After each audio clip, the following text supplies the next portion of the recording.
Hello, good afternoon, good evening, good morning, wherever you are in the world. Thank you very much for deciding to tune in. Some really interesting stuff has obviously happened domestically in rugby union. We now know that Saracens are definitely relegated. There are calls for a second English Premiership team to get relegated with them, and two Championship teams to get promoted to the Gallagher Premiership. We know that the squad's going to be broken up, and players are going to have to find another club to play for, be it domestically or overseas. That's an interesting point.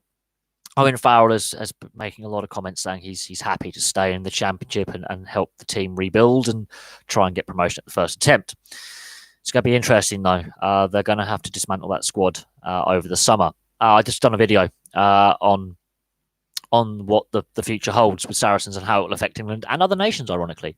We know Liam Williams is going back to Wales. That benefits Wales, I think, with him being based domestically, with their current selection rules as well, which are very similar to England's, except they have an overseas player rule. If you have so many caps, you can play overseas.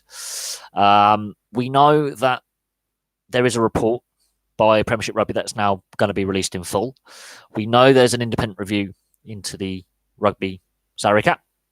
There is an independent review into that. That will be published as well.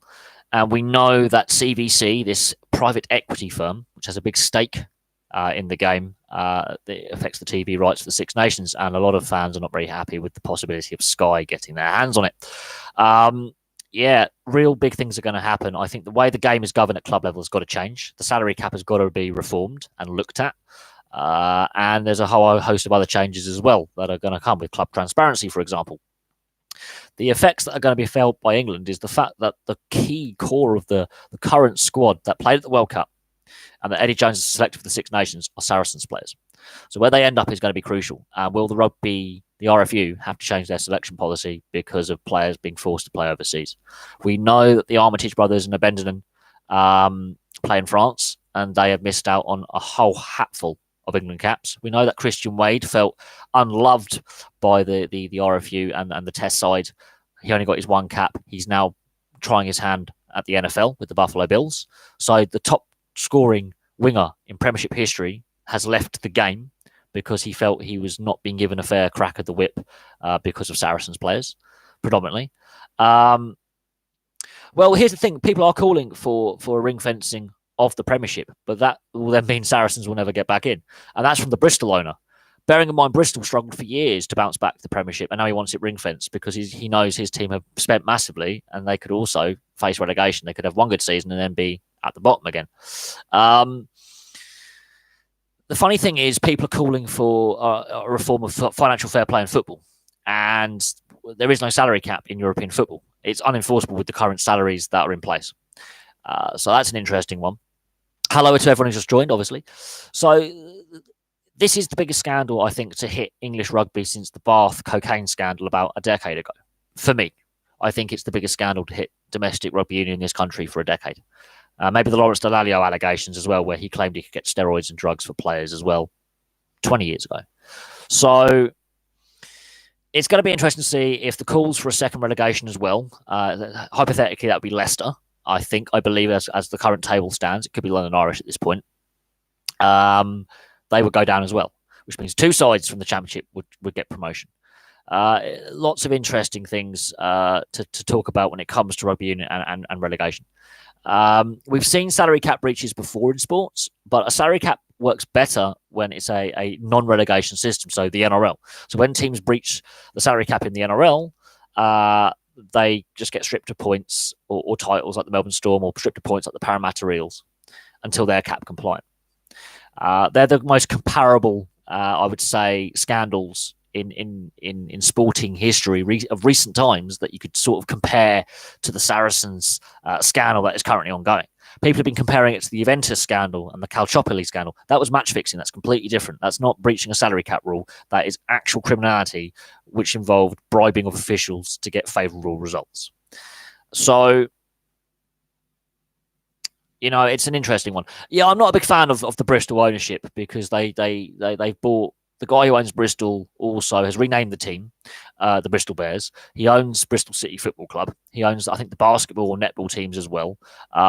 They're trying to build like a Bristol kind of like franchise kind of system at the expense of clubs like Bristol Rovers, for example, and other local amateur clubs and semi-professional clubs in the Bristol area. They're trying to form this Bristol dynamic. And they spent heavily to get out of the Championship as well, and it took them years to bounce back. Years. And this is the fear for Saracens, is they're going to have to dismantle this squad. Where are these players going to end up? And will the RFU have to change their selection policy? About, you have to play in England to be able to represent the country. I think that's got to change. That's part of the problem. When Johnny Wilkinson was still playing, he was allowed to be selected because he was a star player, superstar player. They just could not select him. Benjamin and the Armitage brothers have missed out because they decided to play in France. And this is, again, the salary cap. The French top 14 salary cap is a lot higher. And while it hasn't benefited the French national side, the club game in France, a lot of star players play there. And while Bristol have had a good year so far, they're not guaranteed to have a good second season. And they spent heavily when they were in the Premiership last time, and then they got relegated, and they had all these star players, and they had to let them go. And it took them years to bounce back to where they are. Years. Leeds Carnegie have become Yorkshire Carnegie. They've had to rebrand themselves in the Championship. They haven't bounced back at all. So it takes a long time. Harlequins obviously have been relegated before, London Irish.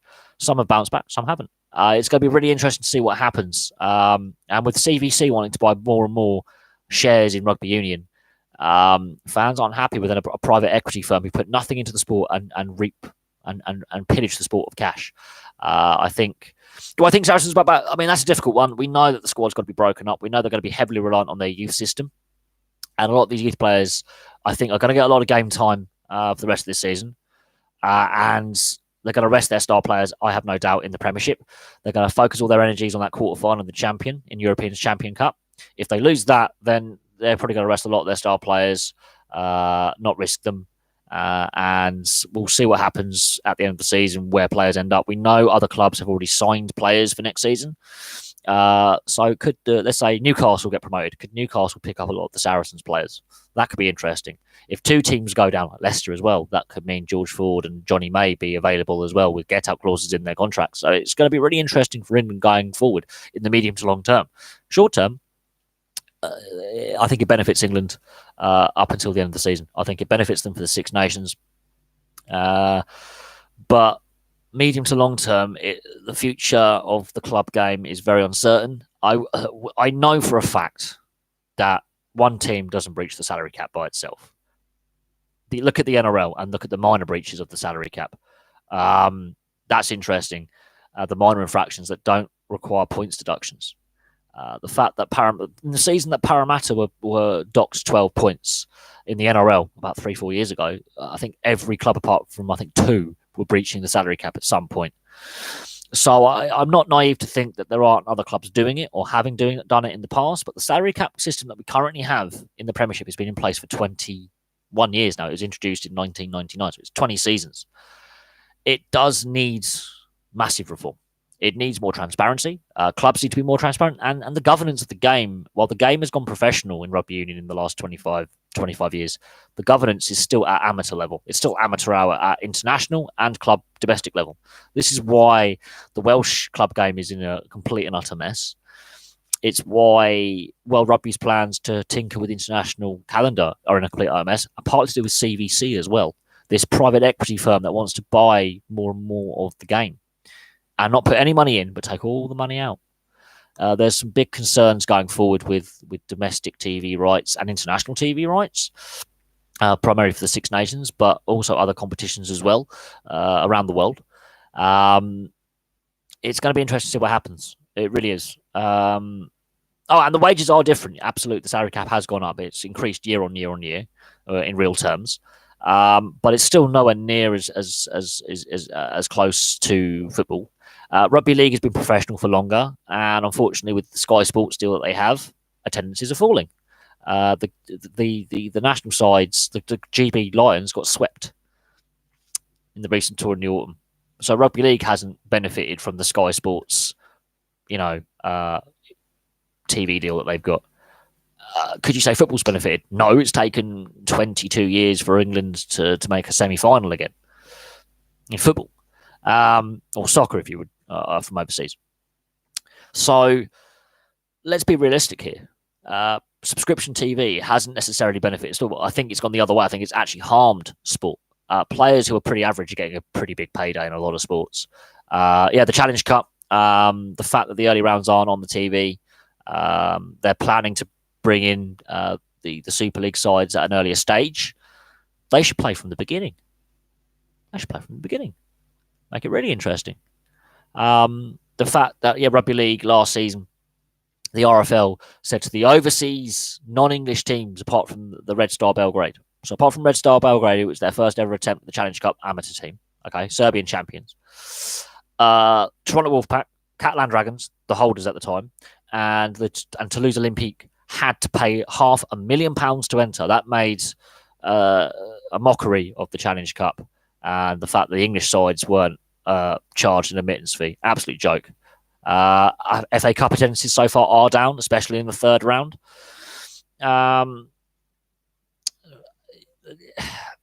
Cricket, you can look at cricket, attendance figures are all plummeting and viewing figures are really low. They've come up with 100. Cricket World Cup final notwithstanding, with the highest TV viewership, mostly because it was on free-to-air TV on Channel 4, numbers watching games plummeted. The Scottish Rugby Union chairman getting a massive £1 million bonus. They failed to get out of the pool stage at the World Cup. They had an iffy Six Nations, poor World Cup. I think they were practically the worst team out of the Six Nations in the World Cup. Italy had their best World Cup so far. Scotland had from where they were 4 years ago to where they are now, they've taken a backward step. Gregor Townsend's under a lot of pressure. Change of captain. How you can justify a £1 million bonus when the national side has had its worst World Cup for a long time, failed to get out the pool stage, promised much, delivered little, had an up and down Six Nations. That game against England, the madness that first half was absolutely appalling. My money on this Six Nations, I don't know. I don't know how. I think in the short term, I think England benefit with their star players being rested, but at the same time, they're going to it's going to unsettle those Saracens players who are a key component of the England side. I think it's the most open Six Nations of the lot in recent times. I think England have got Eddie Jones at least for another 2 years. They are coming off the back of a World Cup final. I think that will hurt that they lost that World Cup final. I think that will motivate them. But with the Saracen situation, that's got to be distracting. Wales with their domestic Pro 14 teams struggling financially. How they made a semi-final and won the Six Nations with all that going on, that's got to be a real mental drain on the players. They've got a new coach. Ireland, new coach. France, new coach. Italy, new coach. So 4 out of the 6 teams have new coaches. 1 coach is under extreme pressure in Gregor Townsend. I think it's going to be a very open tournament. I cannot pick a winner this time around. It's the most open tournament I think we've had since the 5 Nations in 1999 when Scotland won. It's the most open Six Nations ever, in my personal opinion. There are teams that are on the up. So England, Wales to a point, Italy, teams that are on the down, Scotland, Ireland, and France. We just don't know what French team's going to turn up. Honestly, we don't know what French team are going to turn up. That is the massive problem, is they're so unpredictable. They could be Grand Slam winners or wooden spoonists or somewhere in between. We just do not know. They have a lot of issues domestically. New coach in Fabien Galtier. What's his imprint going to be? Is he going to bring back the flair to French rugby that he was famous for as a player, and the spite, which they're lacking, I think, at times? I don't know. What's your thought? Antonio Brown's getting charged for burglary and battery assault and now barricaded. Antonio Brown, he needs to be, assessed psychiatrically. His behaviour over the last 18 months has been bizarre. And he's becoming a footnote that the NFL doesn't want. This is the problem with the NFL. They have so many players who commit severe criminality and so many players that have psychiatric problems due to concussion. This is his behaviour has become really bizarre since that concussion. Really, really bizarre. I don't know much about the burglary and battery assault, and he's now barricaded himself in his house. But this is a guy who's clearly crying out for mental health help. I'm not aware of how mental health is dealt with in the US. I know how it's dealt with in the UK, medically and professionally, because I've been under the mental health system myself. and I have friends who've been in, under medical supervision. But I think Antonio Brown's behaviour over the last 18 months has been really worrying, really concerning. And we know he's had concussions in his playing career. And we've seen it in the NHL with players committing suicide, dying young. Wade Belak, Rick Ripon, Derek Boogaard. How many more do I have to list off? We've seen a lot of substance abuse allegations against players in professional sport. I've mentioned the Bath Rugby Union scandal with the cocaine 10 years ago. There is a substance abuse problem in professional sport of not of recreational drugs and alcohol and prescription medications. Again, Derek Boogaard in the NHL. I do suggest you watch the New York Times or the New York Post documentary they did on him, which is on YouTube. The Rise and Fall of Derek Boogaard Punched Out. I suggest you watch it. It's really, really troubling what comes out with his prescription medication abuse. And it was partly due to the team doctors. So I think with the Antonio Brown situation, the NFL have mishandled that. The teams he's played for have mishandled him. I think he needs help. But if a SWAT team are going in, that God knows what could happen. I mean, the NFL have had scandal after scandal with players. Michael Vick with the dogfighting ring in Atlanta. That is really damaging stuff. Prison sentence for that. A whole host of players having violent offences, firearms offences, drugs offences. The NFL has a problem with player discipline off the field, and also player welfare issues going through the roof. I've mentioned concussion and mental health issues before on the channel. People don't want to watch the videos. People don't care. Really, they claim they care when like their star players are sitting out for 6 months with concussion issues, and then other fans will go, "Oh, they're soft." Play through it. Antonio Brown is an example of a guy who's had a lot of concussions in his career. Is showing some really worrying behavioural issues, violent acts. He needs help. But unfortunately, under how the US deal with things like that, they're more likely to shoot him first than ask questions first. Background checks, they need to do regular medical checks. There needs to be more transparency. And Antonio Brown, he's becoming more and more aggressive, more and more unpredictable. And this is a worrying thing.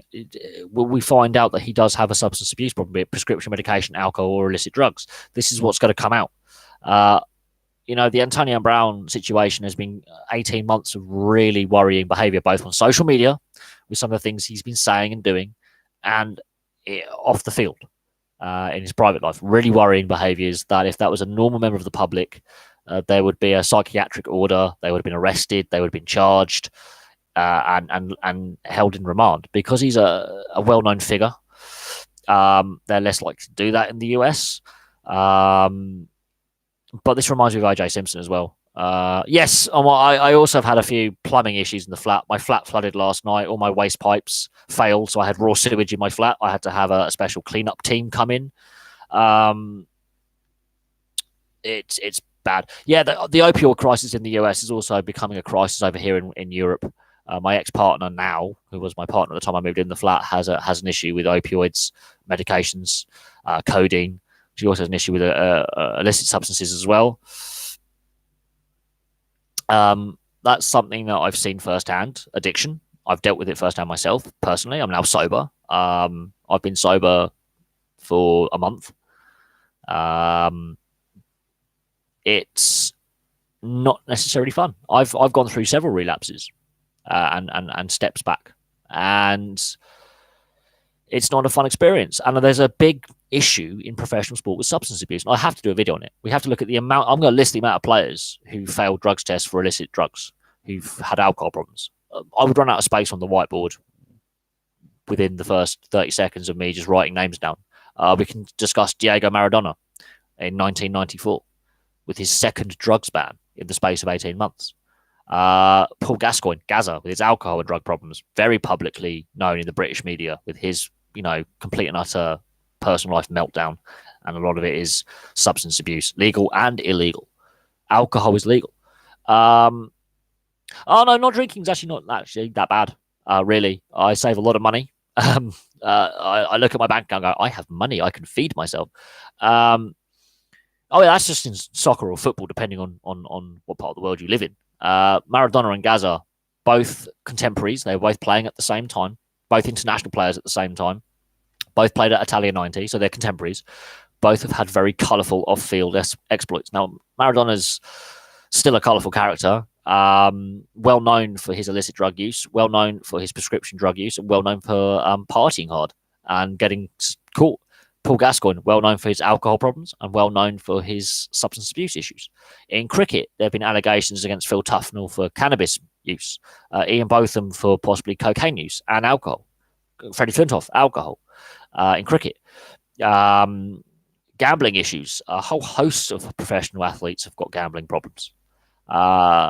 It's really, really scary that it seems to be more prevalent in professional sport than people realize. And it's also a mirror of society as well. The issues you see in professional sport with substance abuse, gambling issues, alcohol problems are also mirrored in society. And I think the Conor McGregor fight, I mean, look, Conor McGregor has had he's another person who's had a very colourful private life in the last couple of years with a lot of the allegations and issues with assault and his court appearances. That's a big problem. The fact he won the fight, I think, is a problem. I think he deserved to lose, really, in the sense that for what he's done in the last couple of years with his antics, he doesn't deserve to win. It's rewarding bad behaviour. But Dana White's loving it. He's loving all the promotion that UFC's getting for all the notoriety of. Mike Tyson went to prison for some serious offences, allowed to box, welcome back with open arms. So professional sport does have a problem. I'm not a fan of him. I never have been a fan of Conor McGregor. I think he forgets where he comes from. And when you sucker punch an old man in a pub for not drinking your crap whiskey, no, just no. Allowing him to fight in UFC again is rewarding 2 years plus of really bad behaviour, of severe criminality, and his contempt for, and his contempt for people and the lack of respect he has shown. I think UFC has a big problem with its stars misbehaving as well, same as the NFL. Big image problem. The PR department of UFC, their PR department must be ripping their hair out when not just Conor McGregor but Khabib does stuff. When Michael Chiesa gets glass in the eye and also almost has a punch up in a press conference. It's not just Conor McGregor. There are other fighters in UFC who have also committed severe problems. You may say smoking weed is nothing, but some people have, it's a gateway drug. It is. It's a soft drug that is it's a gateway drug. And people forget, he brings in the money. Great, he may make UFC a lot of money, and Dana White, a very wealthy individual, but at the same time, the damage that he is doing to UFC's reputation and to his own is, there for all to see. He's going to be like another Antonio Brown, where there is a point where he's committed some severe criminality and he's got a SWAT team breaking down his front door or a police raid on his property for doing something. It's a matter of time. I honestly believe that. The amount of boxers who come out and admitted they've used cocaine and amphetamines is worrying as well. And a lot of these sports, concussion is a big thing. Mental health is a big thing. It's a known problem. Substance abuse is a known problem. And it's not a recent thing. I mentioned Paul Gascoigne and Diego Maradona. They were having issues in the 80s and the 90s. 20, 30 years ago. This is not a new thing. This is not something that's just happened overnight. George Best is a prime example of a superstar athlete, a superstar player of his generation in a sport, who was a well-known alcoholic, liver transplant, died young. Well-known. Very well-known that he liked to party hard. Very well-known. We're seeing it with Ben Stokes now, claiming he doesn't have a drink problem when every time he's in trouble, there's alcohol involved. That play fight he had with his wife, you don't throttle your wife in public and say it's a play fight. That reminds me of Nigella Lawson and Charles Saatchi. They were divorced very quickly after. He's shown nothing but a contempt, and he wins Sports Personality of the Year. I feel sick. I feel sick that Ben Stokes wins that. Because he's good at cricket, he's also a thug. And he's allowed to get away with it, which continues with the bad behaviours. And how long can that continue? How long? Seriously. how long can that continue with that kind of behaviour? Because every time he gets away with it, and he's rewarded, and the bad behaviour will continue. Freddie Flintoff, I've met the man. I've met Freddie Flintoff. He was very open about his alcohol problems in many interviews. That he was drinking too much. He still has the odd drink every now and then, but he was drinking too much, and his private life was a mess. Alex Higgins as well. Yep, snooker, actually drinking whilst playing. A whole host of darts players were drunk at the hockey. Am I going to watch the Super Bowl? I'm having issues with the satellite dish where I currently live and the TV licensing people, because over here we have to get a TV license because of the previous tenant of the flat. I'm going to get my TV license on the 27th because I can watch it online.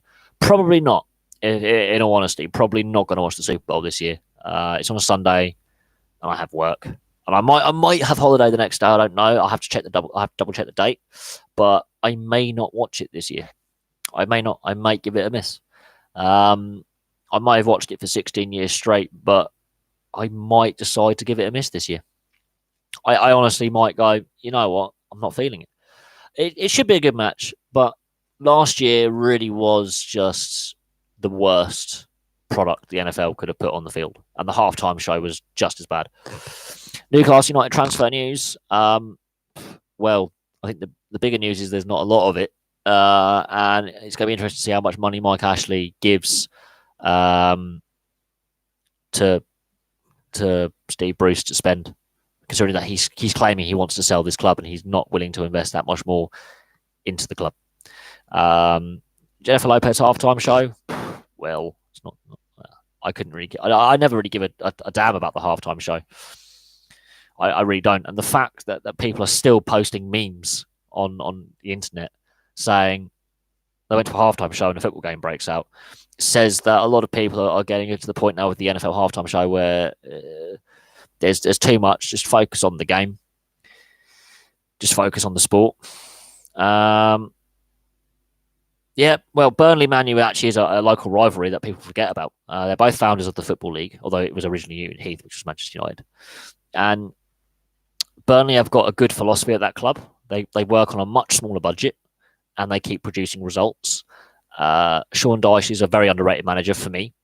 Very underrated. They have some very good players at Burnley, who I also believe are underrated. And I think the club deserves, even though I'm a Blackburn fan and I should hate Burnley, it's good to see clubs from the Northwest that ain't Liverpool or Man City doing well. Everton throwing away that 2-0 lead in 180 seconds is sums up Everton at the moment and has summed up Everton for the last 25 years, promising much and delivering little. But no, it is sometimes good to see a club that is undervalued and underrespected do well. And people do underestimate Burnley. And I think Sean Dyche has done a very, very good job with one of the smallest budgets in the league, maybe apart from Bournemouth. I think he's done very, very well with the funds available and the money available to the advert, $5 million for an advert. I really don't bother with this. This is one thing I don't like about the NFL, and it's starting to come in the NHL more and more as well with the ad breaks. I think it disrupts the flow of a game, especially in ice hockey. It's a fast-paced game.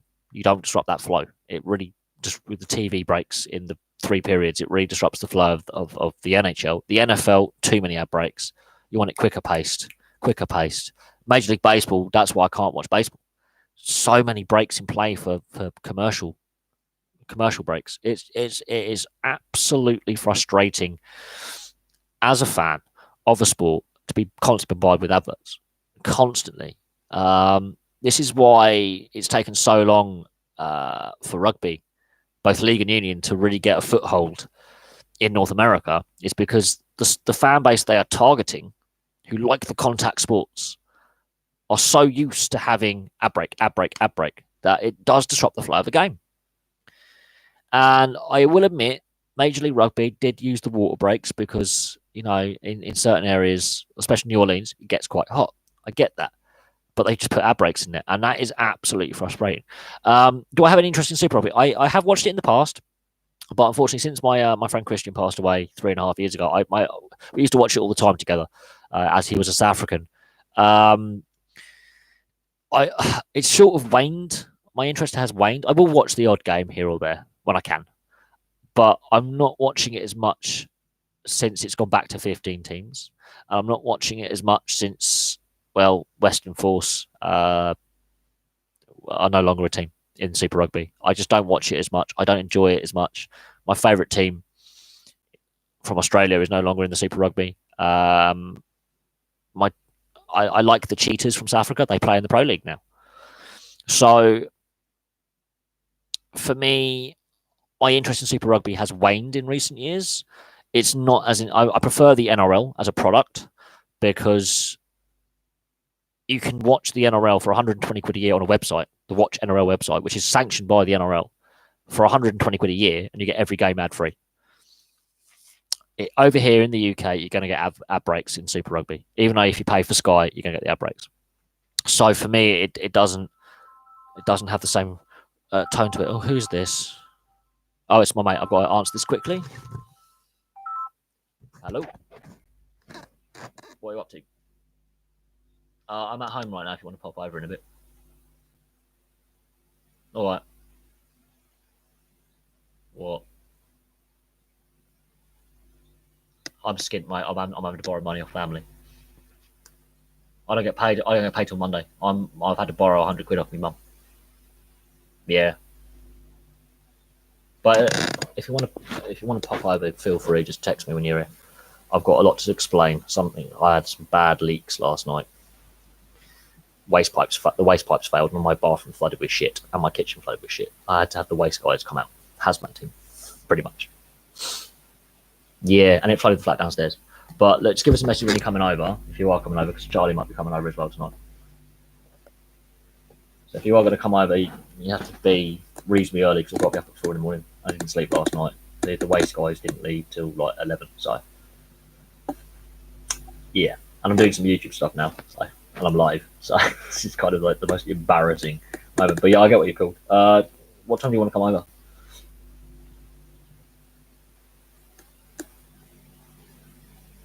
Because I'm going to need a time frame, mate. Well, I come over for 5:30. All right, mate. I'll see you in a bit. Talk to you later. Bye. Bye. Yeah, sorry about that. It was my mate. I haven't seen him for a couple of weeks, and he wanted to basically ask if he could borrow some money. The fact I've had to borrow money off people, I don't get paid for another like 4 days. I'm having to borrow money. Who does not talk about money. Yeah, I also like the Cheetahs as well. But when my three favourite teams, I like the Sunwolves because it was fun to see a new team. They've also been forced out of Super Rugby. I've lost interest altogether. The way Super Rugby is run doesn't work because it's losing money. The crowds are so much less now than what they were 10 years ago. I think Super Rugby's been badly managed as well. The players are brilliant. The quality of play is outstanding. The management and the finances are a mess. Absolute mess. And the Israel Folau saga has damaged my interest in rugby union down under. It really has. But yeah, yes, it is unlucky that you have been paid. I haven't. I've had to borrow money this week, and I've had to have some help with buying things. And then, of course, my bathroom decided to completely just malfunction last night. So I had a flood. My waste pipes failed. I've had no sleep. I've had to go to work. Yeah, it's going to be funny. Global Rapid Rugby will take off. It's going to be interesting to see how that works. Hong Kong with all the political issues right now, that's going to be really interesting how that works. I think the problem is with club rugby, as we have seen, finances are a massive problem globally, massive issue. The salary cap in Super Rugby is less than in the Gallagher Premiership, which is terrifying, and a lot less than the top 14. Hence why the best star talent ends up in France. They get paid more. And we are starting to see players who have played Super Rugby and who have played in the European leagues go to Major League Rugby. Even if they are still in their prime, Mathieu Bastareaud has turned his back on France and is playing Major League Rugby this season. So the interesting thing is we have Major League Rugby now establishing itself. It's into its third season. This global rapid rugby, will it take off? Well, if it follows the trend of Major League Rugby, and now they've got the South American competition coming through as well, it could be interesting. The Japanese domestic league is really strong and well financed and well run. That is the difference that people don't realize. Is that's the basis of this Japan team that have been doing so well and got to the quarterfinals of a World Cup and ripped their pool to pieces. Beat Ireland in the pool stage, beat South Africa 4 years ago. So that's interesting. Club rugby around the world is in a bit of a flux, both in league and union. It's some leagues doing really well and starting to grow the game. Other leagues financially struggling. Who are win, Wilder or Fury? I think Tyson Fury. I think he still wants that redemption, and Deontay Wilder's been delaying the fight for so long. Tyson Fury said he only got 3 fights left and he wants to retire.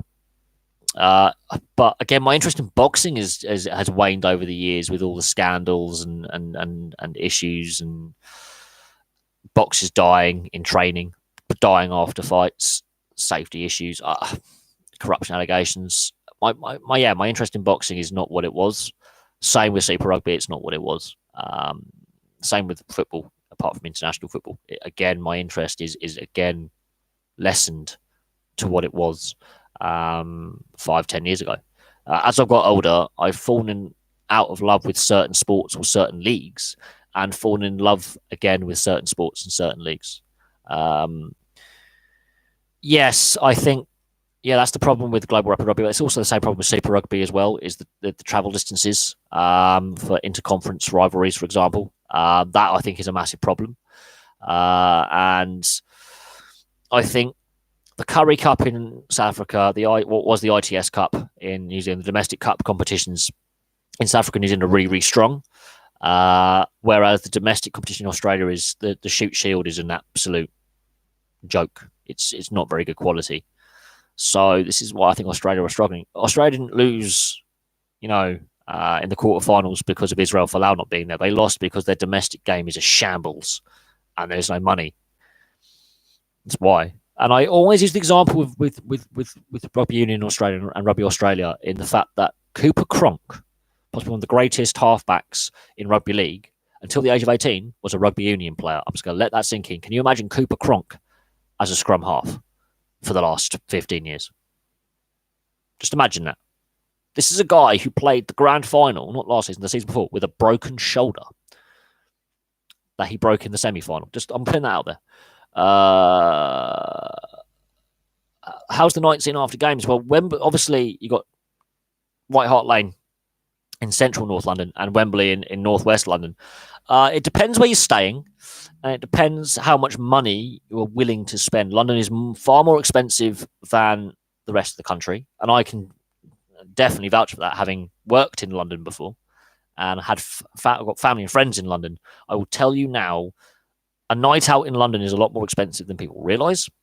If you are going to the game and then wanting to spend a bit more time in the UK, travelling around, I would recommend going outside of London to see what real England, real Wales, real Scotland, Northern Ireland, for example, is all about. It's a lot different to London. Go outside the big cities, go to the small towns, go to the villages, go to those regional areas, those regional cities that are smaller, and experience them.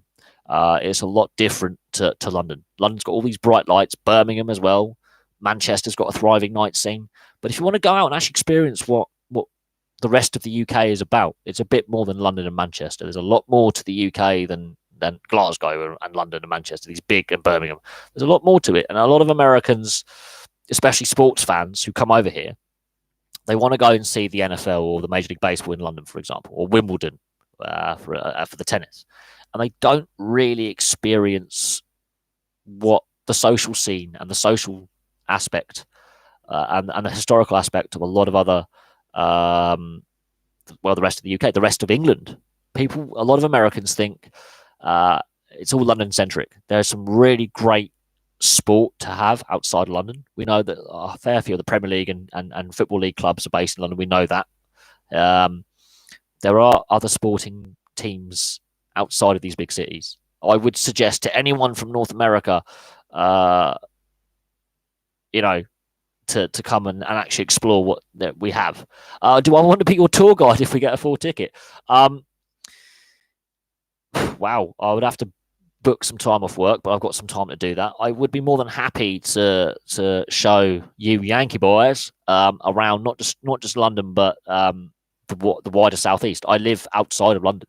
I would be more than happy to do so and video our experiences for the channel, obviously. And you can ask me all sorts of questions, more than just the NFL. And there is a lot more to see. For me, Eli Manning or Big Ben? Ooh, Ben Roethlisberger or Eli Manning? You forgot there's another Manning brother, and Aaron Rodgers and Brett Favre. For me, best quarterback right now, the best quarterback of all time. People obviously will go to Tom Brady for the best quarterback of all time because of his amount of Super Bowl wins. I don't think Tom Brady is the best quarterback of all time, personally. Ben Roethlisberger. They are from the same draft, yes. If you want to compare positions of draft classes or entrance into a league or contemporaries, for me, Ben Roethlisberger, he's a more physical player. He can take the hit. Eli Manning, though, the Manning brothers, they are good as well. They've got a lot of Super Bowl rings between them. But there are some other pretty good quarterbacks in the game right now, and also contemporaries. Dan Marino, I remember him growing up. I would admit Roethlisberger has better stats, but also the controversy around his private life and some of the allegations against Ben Roethlisberger, I think for me damaged his reputation. I think I would have to go for Manning because he doesn't have that controversy in his life. He's a very well respected player and well respected on and off the field. Ben Roethlisberger, there are allegations against him that are of a serious nature that haven't gone away. There's always been, those rumors about Ben Roethlisberger and allegations against him, and some of them have had some legal credence to him. So, for me, I think Eli Manning, for his off-field actions as well as on-field actions, his overall how he comes across. For me, I think overall is the better ambassador. Playing wise, the stats, yeah, Roethlisberger's the better player, but for an ambassador for the NFL, Eli Manning. For an actual ambassador and how he presents himself on and off the field, Eli Manning for me is the better ambassador for the NFL. Roethlisberger's the better player, but I don't think you can always say this guy's the greatest of all time, because you could say, well, Tom Brady with all the Super Bowl rings, but the controversy of how the Patriots got those Super Bowl rings and their Spygate, Deflategate, and their image being tainted. So everyone's got their favorite of all time, and it's not about how many titles a player wins. Everyone has got their favorite player of all time, be it for the team that they play for or as a neutral going, this guy was the best for a period of time, or in my eyes is the best player of all time. Everyone has that kind of perspective on a player or players, and sometimes what they do off the field can be as important what they do on the field for the image. And how you can say an all-round good guy, or this guy is a bit of a nasty piece of work and he's away from the game. Joe Montana, everyone mentions him as one of the top 5 or 10 of all time in his position and in his sport. Who can forget Megatron and the Refrigerator? Not quarterbacks, but good players. There's a lot of great players, who've not won Super Bowls, who are still considered some of the best of all time in their position, or in the top 100 ranking when people rank the best NFL players of all time, regardless of position. And some of them are very colourful characters, and some are very reserved off the field. Others are more colourful, and some have some very not so nice allegations about them. Oh no, I think the NFL is very, very popular over here. There's a big fan base over here. Obviously, they wouldn't have the London series go for so long if it wasn't having if it wasn't a successful product. There is a big American NFL fan base over here. I've even seen CFL jerseys over here. So there is an American football, both CFL and NFL fan base in the UK. Yes, there's some Canadian and US expats, Canadian and US NATO personnel. But there is a fan base here for American football. There is an interest. Whether it is as big as it could be, or if it's now starting to stagnate with the London series having continued for so long. Oh, well, obviously, our version of football is the national sport. It's got the most registered players, most clubs, most fans. Rugby union and cricket follow not far behind. Then you've got rugby league, which is a bit more limited because it's a bit more regional. Well, there are teams in London. And then you obviously have ice hockey as the team sports. They are the most popular for participation and fan base. What I call football, what you call soccer, is the national sport. And it's the biggest, most popular sport in Europe. Ironically, ice hockey is the second most popular sport Europe continent-wide. That's why the NHL keeps taking games all around Europe, be it pre-season or regular season games, to showcase their product. I think there is a cultural thing. It will succeed today. No, it didn't succeed before. It won't succeed now. It failed for a reason. It failed for a reason. And that's basically what you need to know. It did fail for a reason. And I think the NFL does have a problem. It doesn't have an affiliate league. You go straight from college into the draft and into the NFL. The international player pathway, how successful has that been? That's another question that needs answering. Is it just a PR exercise, or is it actually a serious program that the NFL is serious about? It does seem to me that they are taking rugby league and rugby union more seriously, and they are trying to poach the odd player. And again, we were told in 2007 that there would be a London franchise by now. It hasn't happened. I think economic reasons are part of that. There are some political considerations to have as part of that.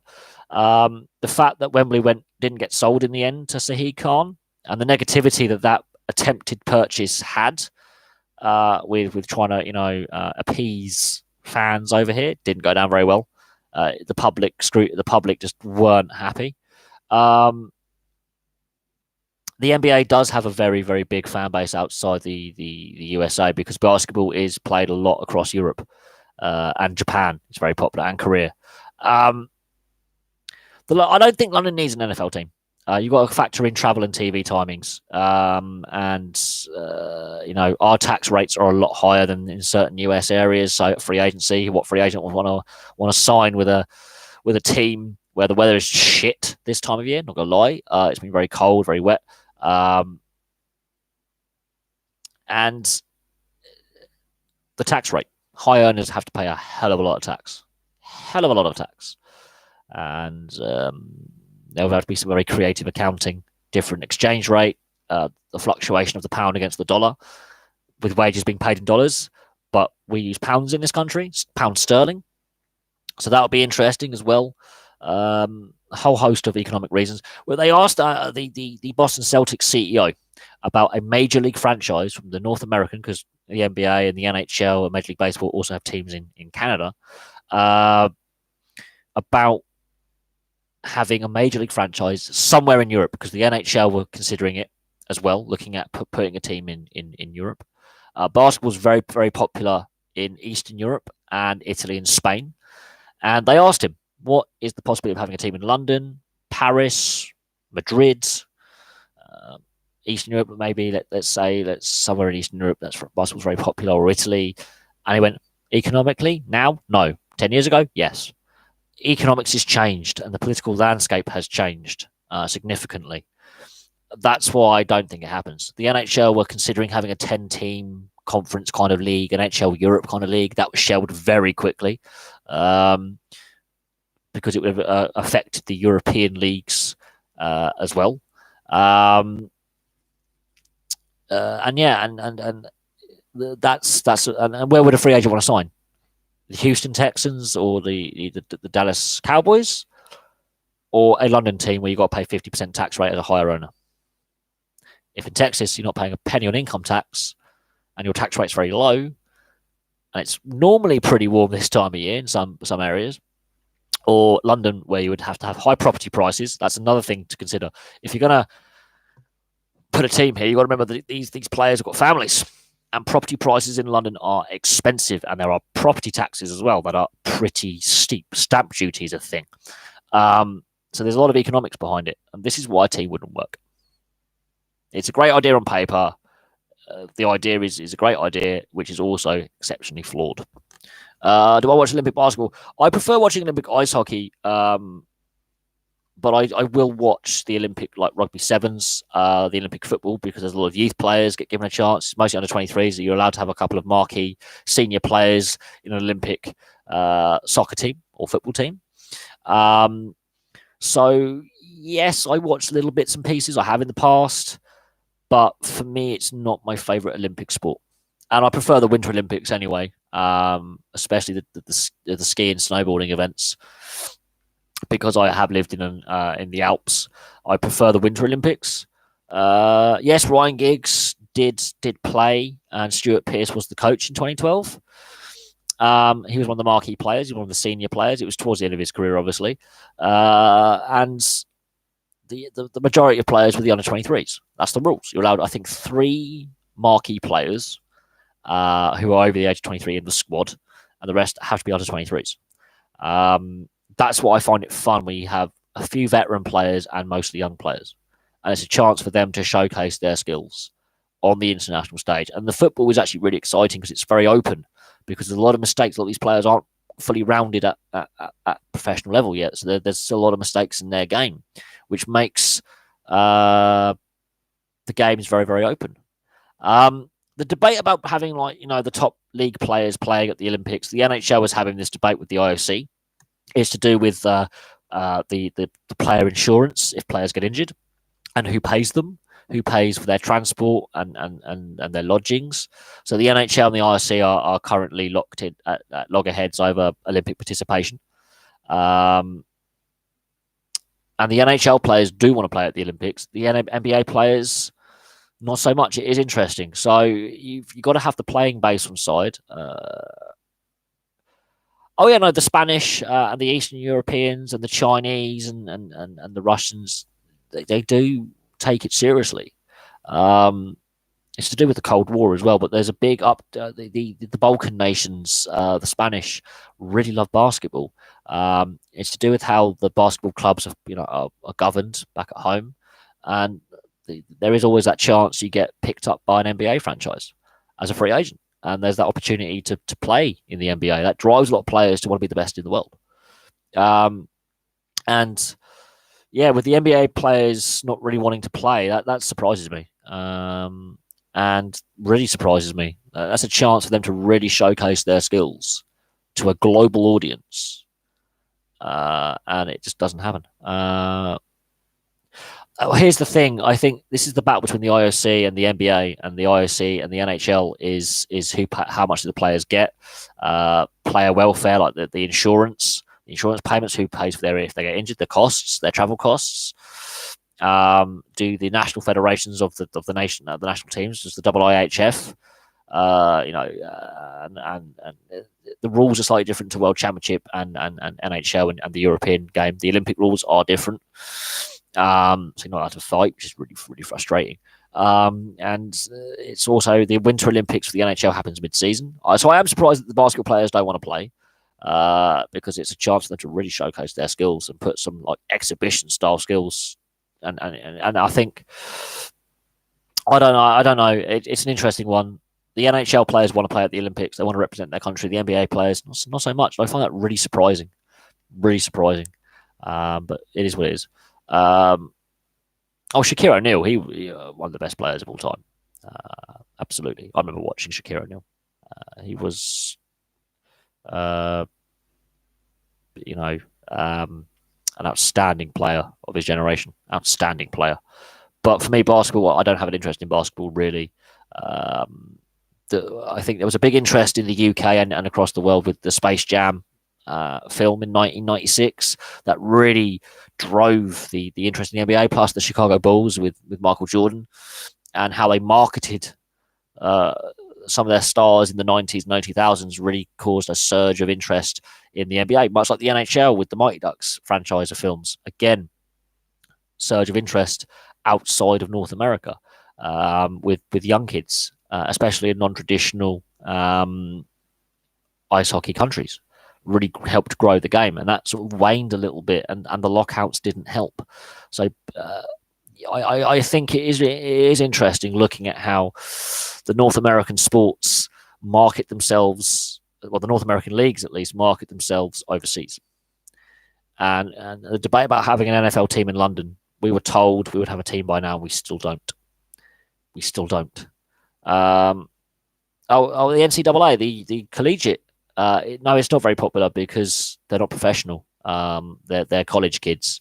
It does get shown over here. We do have on Sky Sports and Premier Sports and BT Sport. They do show the college NCAA hockey, basketball, NFL, American football. They do show it, but bearing in mind it's on US timings, so it's the middle of the night over here, and that's the part of the problem is the TV timings. It'll be prime evening viewing in the US and Canada for the collegiate NCAA, but over here in Europe, it's 2, 3, 4, or 5 o'clock in the morning, and that's the problem. So that there in itself is the issue, is the TV timing as well, and how many people really are going to be wanting to watch at 2, 3, 4, 5 o'clock in the morning. That's the problem. That's the issue in itself, and this is where the NFL team in London wouldn't necessarily work, because would the US audience want to be watching at lunchtime or early morning? So it could be an afternoon game here in the UK. Would the West Coast be willing to wake up at 6, 7 in the morning to watch an NFL game for prime time over here in the UK? That's another issue that the networks have to get behind, and the US networks have to sell that to their audience. So you have to wonder, would the US fan bases be happy as well traveling, 8 times a season minimum before playoffs to London? And also, what team are you going to put there? Jacksonville? They suck. They are not a winning team. So how's that going to work? How is that going to work, having a losing franchise basically in their history all time? How is that going to draw fans when you've got to convert the other 31 fan bases to a London team, which will be Jacksonville, more likely than not, which can't win, have very few playoff appearances, really poor regular season record all time, average at best. I mean, you've got to convert all those other NFL fans to buy into a London franchise. True, but you look at the amount of Jacksonville jerseys when they're playing over here, it's a 32-team mix. 1:30 or 12:30, 2:30. It depends on the kickoff time. That's when the game kicks off. What about when the game finishes? You've got to factor in all those ad breaks in play. That's a good 3-4 hours, and it's 4 or 5 in the morning. And you got to factor in that. A lot of people in Europe, Monday and Friday are the busy commuting days to get into work. They're the worst days for traffic, worst days for public transport, overcrowding. This is where sports organisers and the TV companies need to start thinking about the fans themselves. I do believe the 4 games we get over here are shown on NBC and CBS, because the feeds are the American feeds with the breaks in play with the BBC or Channel 4 studio. It is the American feed. They do show them live in the US. I'd be really interested to see what the viewership figures are compared to games that are in the US. Really, really interested to see what the viewership figures are in America for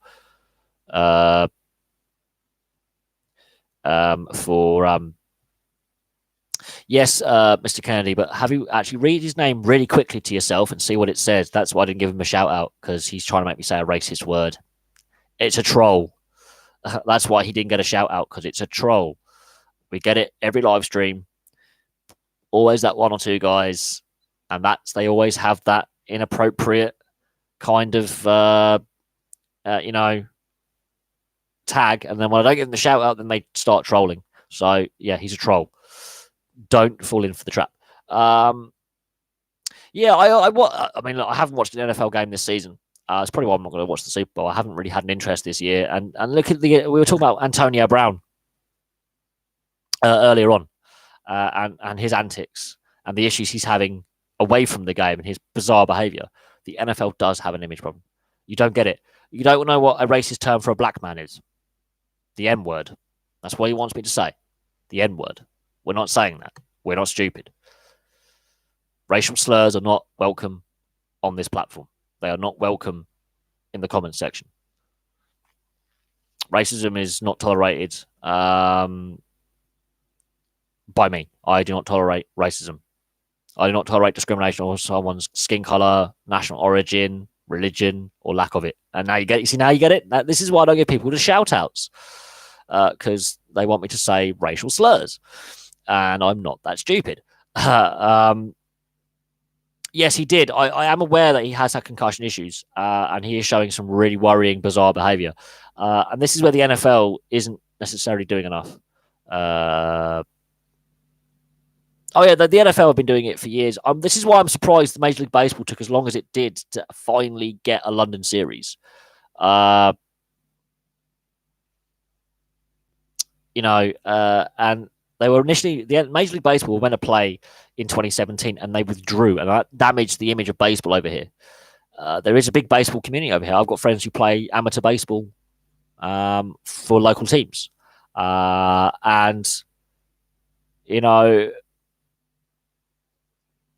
Major League Baseball taking as long as it did to come to Europe, not just the UK, just to Europe, when the NHL first came over here in 1938. The NBA first came over here in 1990. The NFL first came over here to play games in 2007. Now, it might have been exhibition preseason or with the NFL regular season games, but Major League Baseball took a further 12 years to have a game here. Says to me that they were focusing too much on the secondary market, which is the Latino community and the Caribbean and the Latin American community and the Asian market. They were focusing too much on already established, where the domestic leagues were already very, very popular. Right? And there's already a very popular a lot of people already play the sport, baseball. And it's already well-established leagues, well-established player bases, that then the best players do go to Major League Baseball. The fact they overlooked Europe for the better part of 30 years, if you want to talk about the NBA, and, well, 2 or 3 generations when you want to talk about the NHL, I think is damaging to the sport of baseball. And Major League Baseball just had the Astros scandal break. So Major League Baseball is still recovering from the steroid scandal. Now has a major cheating scandal right now with one of its teams being outed as having, cheated. And there you go. And and the Antonio Brown thing keeps coming up. And this is another reason why I don't watch the NFL is they clearly, player welfare is not taken as seriously as it should. This guy's been showing troubling behaviour for 18 months. Positive intervention the time for positive intervention has sadly passed with him. There should be more positive intervention far sooner, where he was guided in the right direction, and they haven't done it. And yes, he has had concussion history, and that again is concerning. Was he rushed back too soon from that concussion in the playoffs a couple of years ago? Was he training and preparing for the next NFL season far too soon? Questions have to be asked about his medical history, the transparency of player health checks, and how regularly players are checked for a variety of health issues. Not just concussion, but a variety, all the injuries, all the other issues, mental health issues, substance abuse problems, be it illicit or recreational, prescription, actual steroids. There's a big issue with steroids in the NFL, and they decide to they hush it up. They don't really ban them for very long. It's true that once if he doesn't want help, then that's a compulsory sectioning over here in this country. They compulsory take him into a psychiatric ward. or the police get involved. It has taken 18 months of really worrying behaviour by Antonio Brown to get to this point.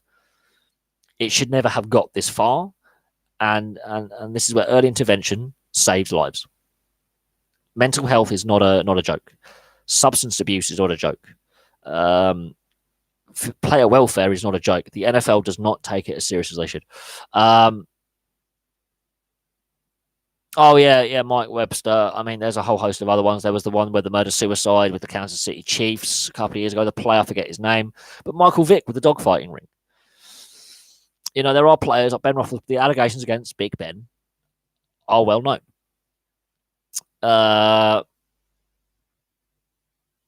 And Antonio Brown on his day is one of the best wide receivers in the game. He's a superstar. Unfortunately, just because he's a very good player on the field doesn't mean he's a very good man off the field. And this is where positive intervention early on could have averted what is now happening. And if the NFL is deadly serious about not just CTE or concussion, but player welfare in general, that could be a shoulder injury, it could be a knee injury, it could be mental health, addiction problems.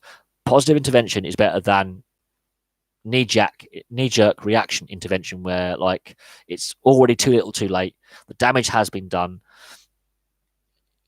and we go from there, if you know what I mean. We go on from there. And the NFL, this is where it has its image problem. This is the scandal right now, is the player welfare.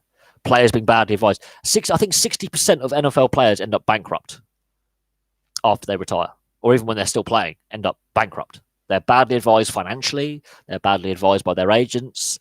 They're in a circle. The league doesn't step in.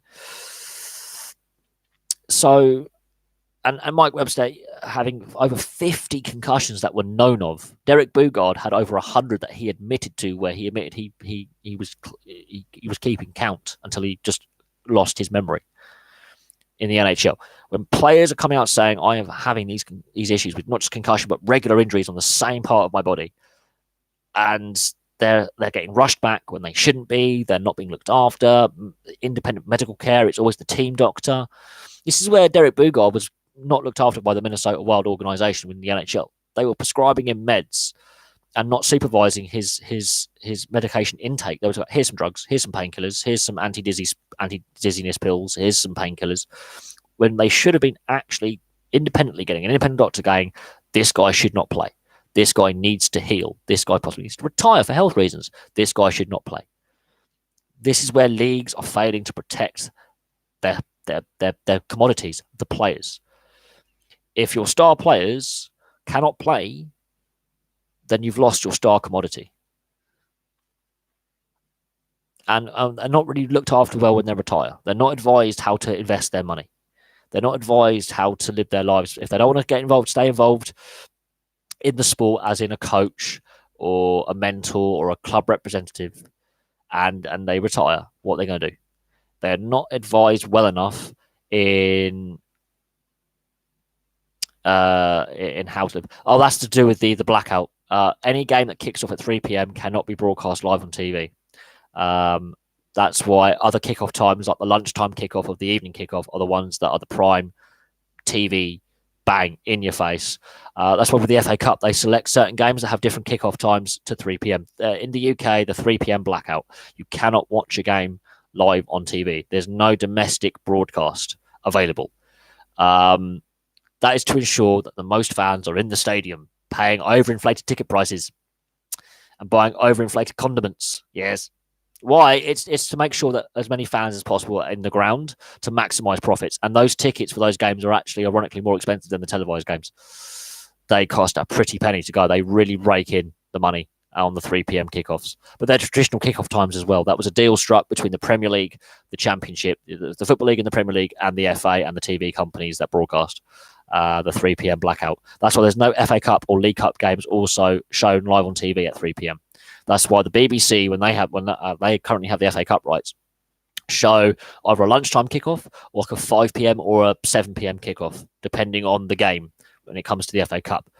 When it comes to international football, however, there is no such blackout. Every World Cup game, every game at the Euros this summer will be shown live free-to-air on TV. And also you could possibly watch it on Sky or BT as well, or whatever satellite provider wherever you are in the world, there is no blackout. Every game is live at the international tournaments. Domestically, there is this blackout.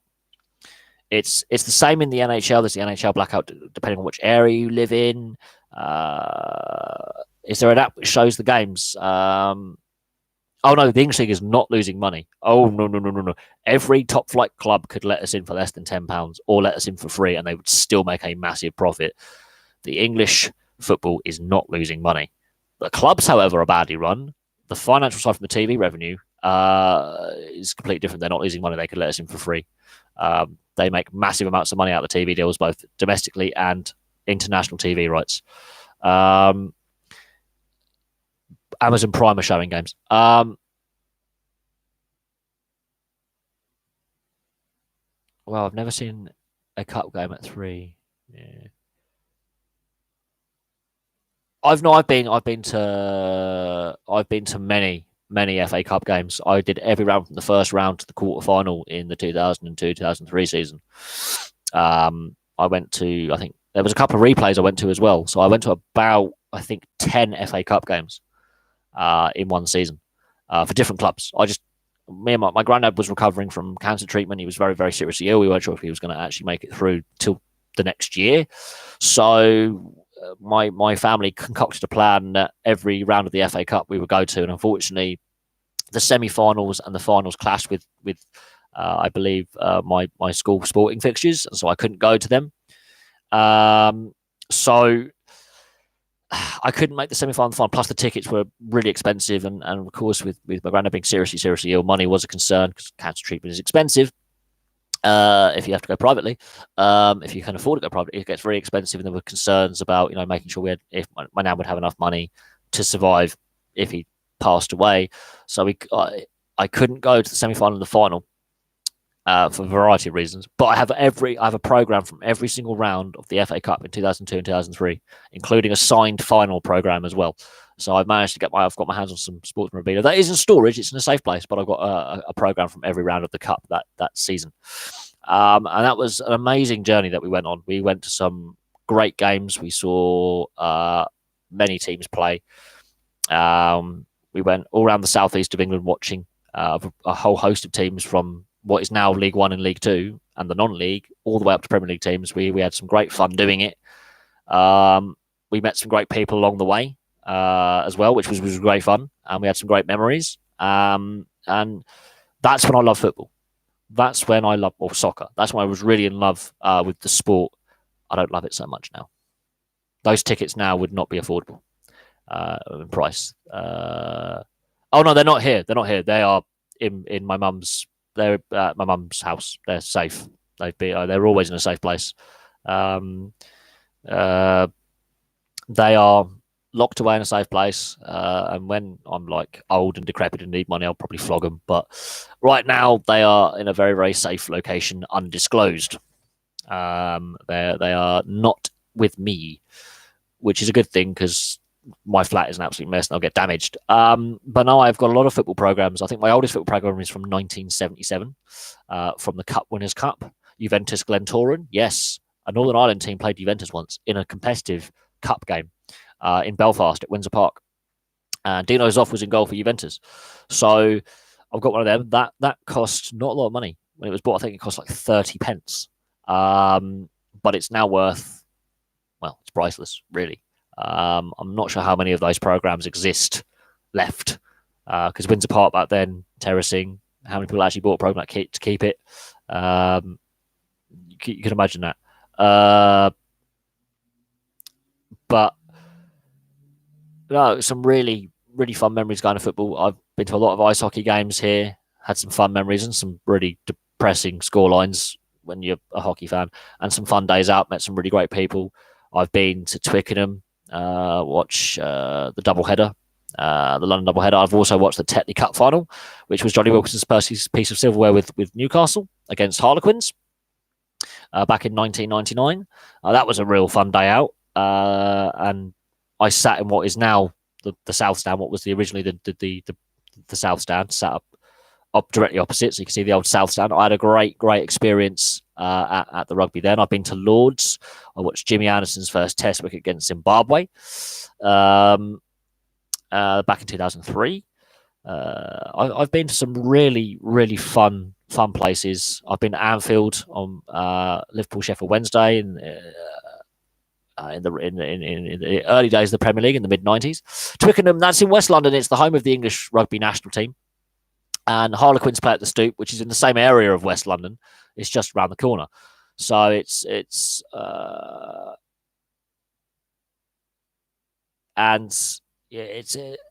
been to some pretty amazing stadiums. I've been all over the southeast of England. I've been to Brentford, Griffin Park, which is getting knocked down soon. I've been to Fratton Park, Portsmouth, St Mary's a lot with Southampton, the Medeski with Reading, Watford, Vicarage Road. Been to Anfield, been to Twickenham, been to Fulham and QPR, been to Loftus Road and Craven Cottage. I've had a lot of fun going around watching football. A lot of fun. And admittedly, not every game went the way we wanted it to do. My granddad's a Burnley fan, and we went to see Burnley Watford in the FA Cup, and Burnley lost 2-0. I've seen Reading beat Ipswich 4-1 at the Medeski. I've seen Blackburn beat Southampton every time at St Mary's 2-1.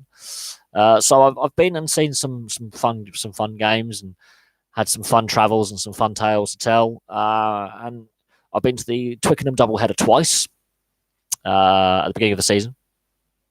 And that's always been a fun occasion. I've been to Twickenham 3 times. I would say I wasn't the one spending the money though. This is the thing. Family members took me out when I was a kid.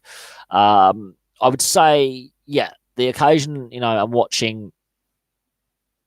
I think the atmosphere at Twickenham is better than Wembley. Wembley is a soul. People not big fans of Wembley. It seems to be very, very soulless when you watch a game there. You're so far from the action. Twickenham, watching back-to-back games at Twickenham. So that's like 2.5 hours of rugby union and a whole day out. That was a real fun experience. Doing it twice, I've done Royal Ascot multiple times, the Ascot horse racing in the summer. I've done other horse racing at Ascot. I would say, it is definitely worth the money. But it's not something you can do every day. It's not something you can do every weekend. You really have to pick and choose the games you go to as a sports fan. The ice hockey, on the other hand, I think is more affordable. This season I haven't been to a lot of games, but the previous 4 or 5 seasons, I've only missed like 10 games of the Bracknell Bees at home in like 5 years until this season. And for me, worth every penny. Winning or losing, I love the sport and it's worth it. And I've met some great people along the way and made some friends out of it that I are still friends with today. I've met some real great people out of going to watch ice hockey in the UK and travel around the away games, the home games. I've made some real great friends. Some of them are friends for life now, in my opinion.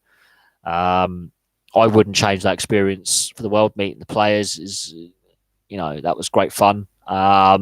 It's not something I could afford to do at the moment, but again, you've got to pick and choose your games now. This is the modern society we live in. This is where the fan, whenever there's a ticket price rise or a new TV deal, the actual fan who wants to go to the games is always put last.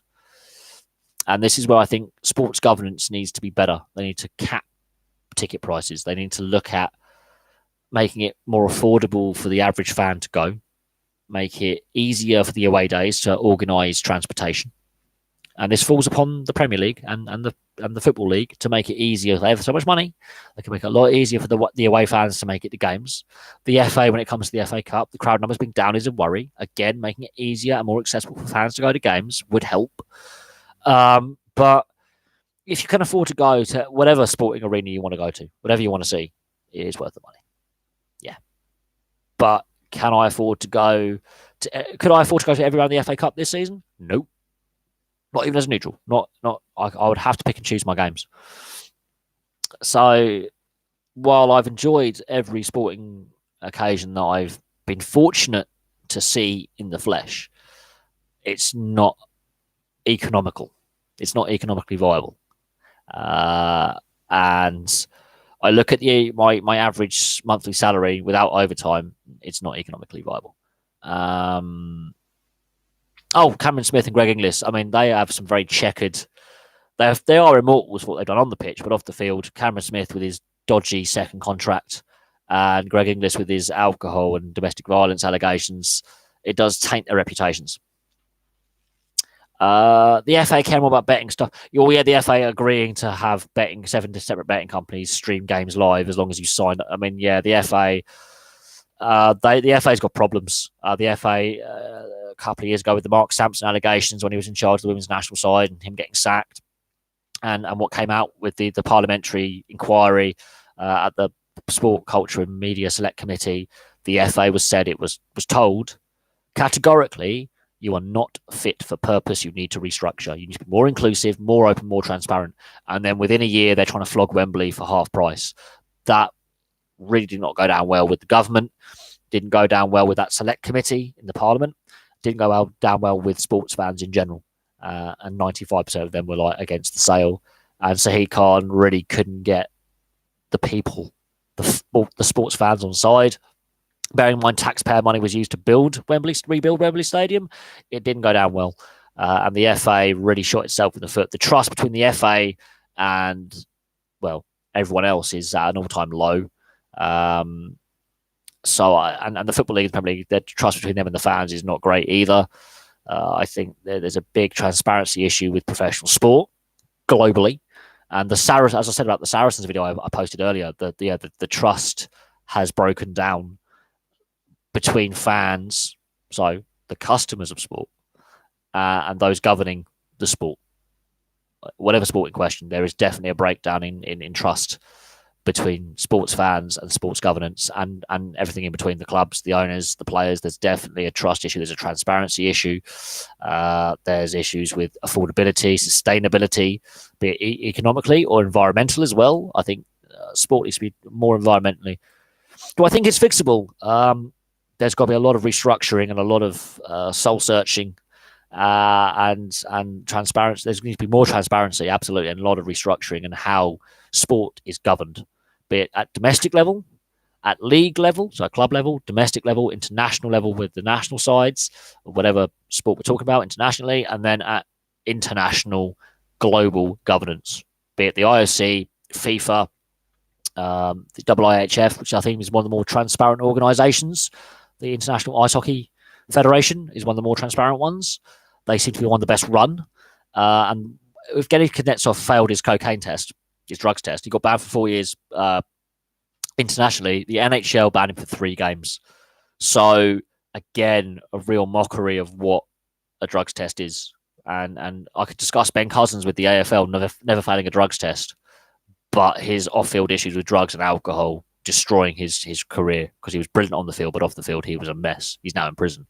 Ben Cousins in the AFL, check him out. That is a sad tale where, again, early intervention was missed when he was 16, 17, 18, and he was smoking cannabis. It went on to him doing crystal meth, ecstasy, cocaine, heroin, alcohol, and on the field he was absolutely brilliant. Off the field, not so much. But sports governance, there's a big issue with transparency. I think the IIHF, the International Ice Hockey Federation, I think is possibly one of the more transparent organisations out there. They did ban him. They did ban Ben Cousins for a while. Then he had a redemption with Richmond for a season. Won the grand final in the AFL, and then he retired. And post 2010, his life's been a mess again. So, and he had to prove he was sober with piss tests, blood tests, and he proved that. And the AFL decided to put hurdles in the way to stop him getting back in the game. And he managed to break those hurdles and get over them and pass all their drugs and alcohol tests. But when he was using, he constantly got away with not being tested. So it made a mockery of the AFL's testing policy when it came to performance enhancing and recreational. Well, I think, yes, you can. Lance Armstrong proves you can. You're not you can't get away. It's a difficult one. I think, yeah. I think you have to impose bans. You can't just go, oh, he's a super stop. But this makes a mockery of the peptide scandal with the AFL and the NRL with players like with the Essendon players getting backdated only a year rather than 2-year bans from ASADA, which is the Australian anti-doping agency, whereas WADA wanted to actually ban them, which is the World Anti-Doping Agency. I think the peptide scandal followed on from the Ben Cousins situation with his recreational drug use and how the AFL testing system was flawed. And then the AFL, a few years later, had the peptide scandal, which linked into the NRL as well with the Cronulla Sharks and a few other teams as well. And Australian sport hasn't really necessarily recovered from those scandals either, because it impacts much more than just a couple of teams and a couple of players. It really hit at the core of Australian sporting culture, in their two most popular sports, rugby league and Aussie rules, being tainted by a cheating scandal. Lance Armstrong, really, the debate's out on him. And he has stated now that if he was a pro cyclist now, he wouldn't cheat. But the culture in cycling is still tainted because there's still cyclists failing dope tests. There are still cyclists abusing speed and cocaine. Maria Sharapova with her heart medication to reduce heart rate so you can actually control your blood oxygen levels. Melatonin or whatever it is. She doesn't have a heart problem. If she had a heart condition that severe, which that medication is designed for, she would not be playing tennis. I can tell you that for a fact. If Chris Froome was that asthmatic that he needed that type of asthma medication, he wouldn't be a pro cyclist. Not with training at altitude, that would kill him. So I have little faith. I don't trust. I don't believe Chris Froome. I don't believe Maria Sharapova. I actually have this condition. I need this medication. It's a load of BS. The doping agencies know it's a load of BS. They just can't actually get Chris Froome done for failing a dope test, although he has had some abnormal samples. And Maria Sharapova, okay, she tried. Oh God, just put a sock in it before I shove my, you know what, in it. Yeah, no, she's been her and Serena Williams. Serena Williams is another one who's always, people have been not 100% certain about her. Is she a clean athlete? And she complains about being tested all the time. Well, then stop winning all the time. You're the most successful female tennis player currently on the tour. Therefore, you're going to get tested more. You win the most matches. The less matches you win, the less likely you are to get tested.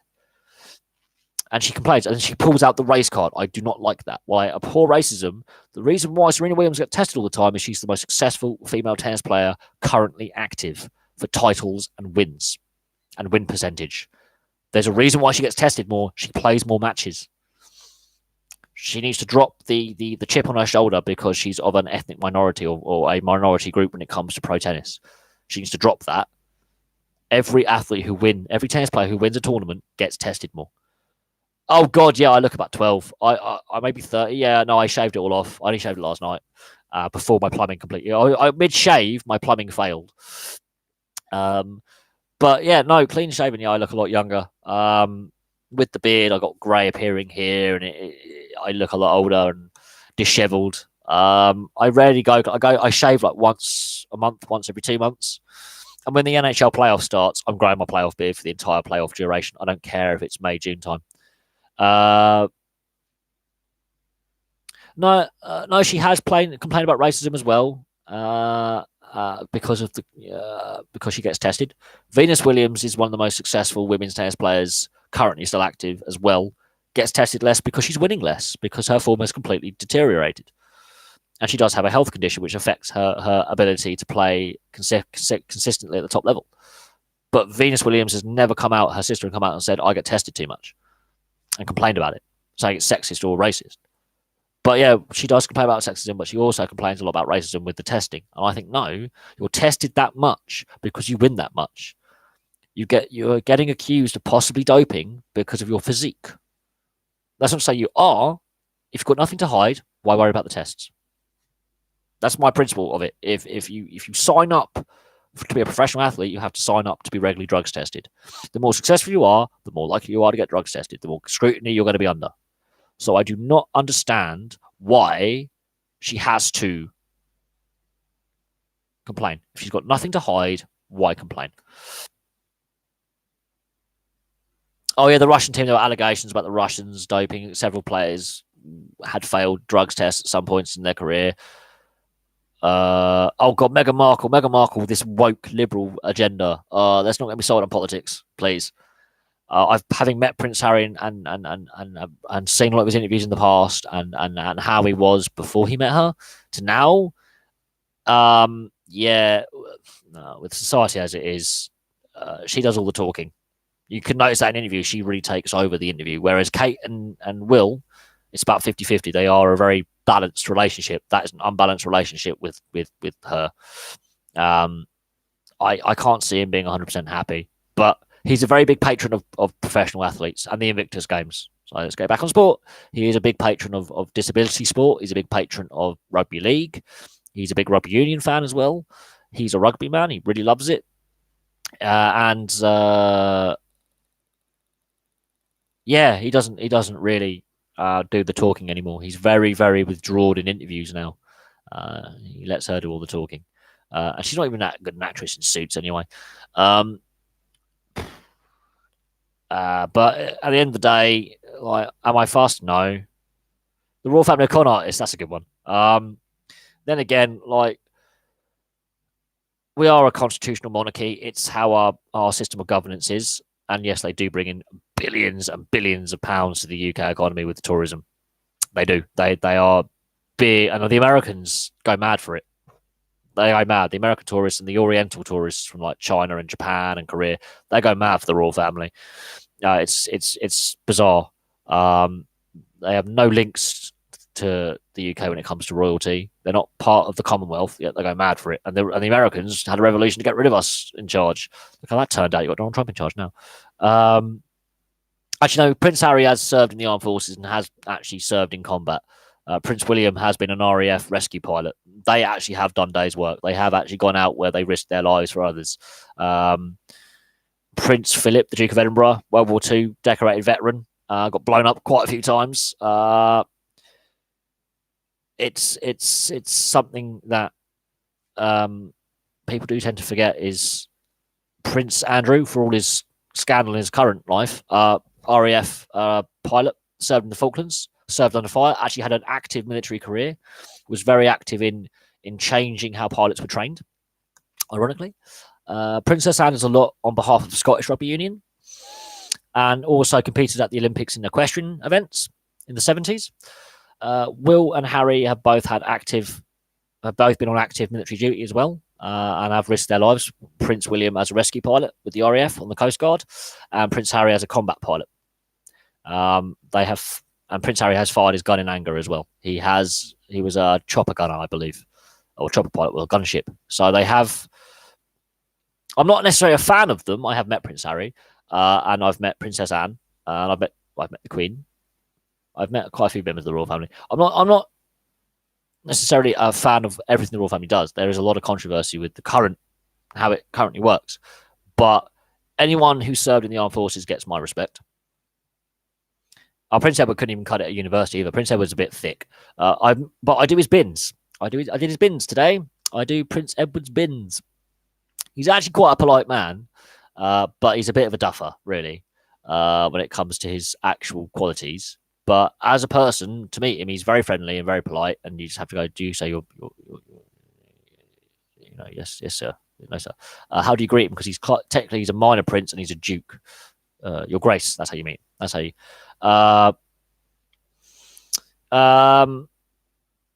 No, I mean, Princess Anne, she was an Olympian. Prince Albert of Monaco has competed at the Winter Olympics in the bobsleigh, for example, for the Monaco national side. So some of them actually do some pretty dangerous stuff. Prince Harry and Prince William have actually had active service. Duke of Edinburgh has actually been an active. He gave up his military career to marry Queen Elizabeth. So I think at the end of the day, a lot of people question their role, but they, Prince Philip gave up his military career. He could have been an admiral had he stuck at it, and he gave up an active military service career to be the. Oh God, Your Grace. He actually does do pretty good with his recycling, his rubbish and his food waste and his garden waste. He does actually obey the rules, unlike many of the Surrey Heath residents who don't. No, he's a duke. He's the Duke of Wessex. He's Prince Edward. To be an earl, you are lower down the nobility. If you are a minor prince or princess, you are a duke or duchess. And he's the Duke of Wessex, with other courtesy titles as well. But no, Princess Anne was an equestrian, and her daughter Zara Phillips has also competed at the Olympics as well. So they're a very sporty family, professionally. And Harry and William have both had active military careers as well. David Beckham or Rooney will get knighted in the future. I don't know. Well, Wayne Rooney's still actively playing and coaching. I think some of the scandals surrounding Wayne Rooney's private life may delay any kind of honour being bestowed by the Queen, or maybe Prince Charles is king at the time.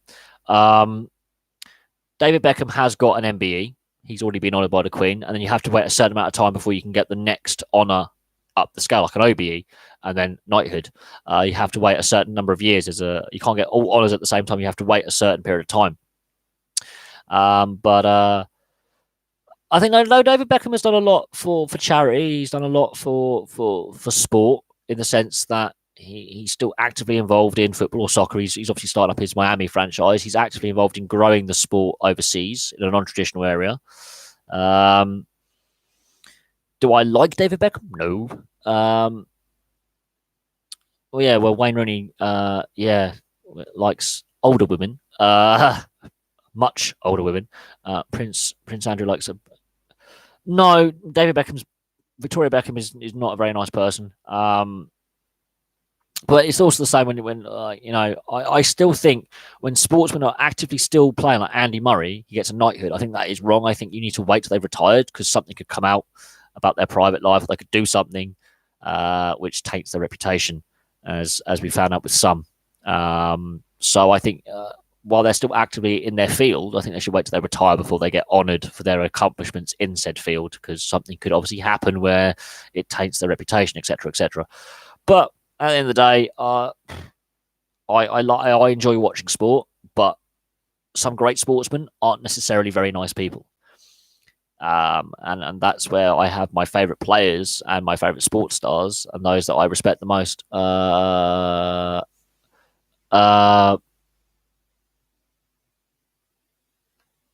I think for me, it's not only what they do on the field, or in the ring, or in the octagon, or in the pool, or down the ski slope, is what they do away from the sport as well, and how they present themselves, and if they have any scandal, if they actually are pretty decent people. And what do you think the next sportsman to get the next knighthood? That's a tough one. I think it's probably that's a difficult one. I wouldn't be surprised if it is a rugby player or a rugby coach. Honestly, be it a Welsh player, an English player, a Scottish player. Maybe an Irish player if he's from Ulster. I think for me, I don't know. But I wouldn't be surprised if it's a rugby union or rugby league player for their achievements in the sport. A retired player, a recently retired player, may get an honour, be it an MBE, OB, or a knighthood. That's where I think the next big batch of sporting honours comes from. But at the same, that's a difficult one, or a damehood if you're a woman, because I think there are a lot of possibly undervalued sports stars out there who don't get the recognition they deserve because of a star name, who've also achieved a lot in their sport, who've also won a lot, who don't get the recognition they deserve necessarily. The hard-working team player who gets overlooked constantly because so-and-so scores all the goals, or so-and-so makes all the saves, or all the tries, or all the kicks at goal, or all the points. There are those that do get massively, massively overlooked. I think with the whole royal family thing now getting a bit off topic, I think let's move on from Prince Andrew and his antics, legal or illegal, or proven or otherwise. Until it's proven in a court of law, we can speculate, and speculation can be exceptionally damaging. Trial by social media has become a thing, and that is a problem. We need trial by courts and juries rather than trial by media or by speculation. And at the end of the day, I think we need to be very, very careful about how we approach certain things. There are certain sports stars who've also had some pretty colourful legal issues, as I said earlier. And this is where I think sport could do more to guide and advise some of these young sports stars coming through. This is where we've seen some really young, talented sporting prodigies who are very young, 17, 18, 19 years old, getting offered these big money contracts, and they go off the rails. And this is back to the Antonio Brown thing. They need to be advised better. They need to be looked after better. A lot of them aren't necessarily the brightest academically, so they're not pretty smart with their money, and the money gets misspent, and then we end up with another Paul Gascoigne or another. I'm trying to think of a sports star went off the rails. I think Gaz is a good one. He went off the rails because he wasn't very well advised when he was young. Shot to stardom. Another Wayne Rooney who has some, colourful private life, although he's actually quite a wealthy individual. But we need to advise these young sports stars better. So OJ Simpson had a very successful career after American football in acting. It's what's happened legally with OJ Simpson that Oscar Pistorius I was discussing this with one of my South African work colleagues. Oscar Pistorius is I think the modern day OJ Simpson. Talented sports star, big personality. Adam Johnson's a different one. But yeah, he's a pretty disgusting one, to be honest. I think Adam Johnson, I don't think he deserves to be spoken about ever again. The fact that when he was still able to play, considering the allegations against him, is shocking as well. The fact he was still, the club backed him when it was pretty certain early on what was going to be the outcome was pretty worrying, and his attitude during the whole thing was pretty sickening. He deserves everything he gets, to be honest. I know he's out of prison now. I believe he's out of prison now, but that is something, I don't think he was necessarily treated. I think he knew what he was doing. That's the scary thing. He knew exactly what he was doing. And things came out in his trial that show a disturbing pattern of behaviour that, again, were easily avoidable.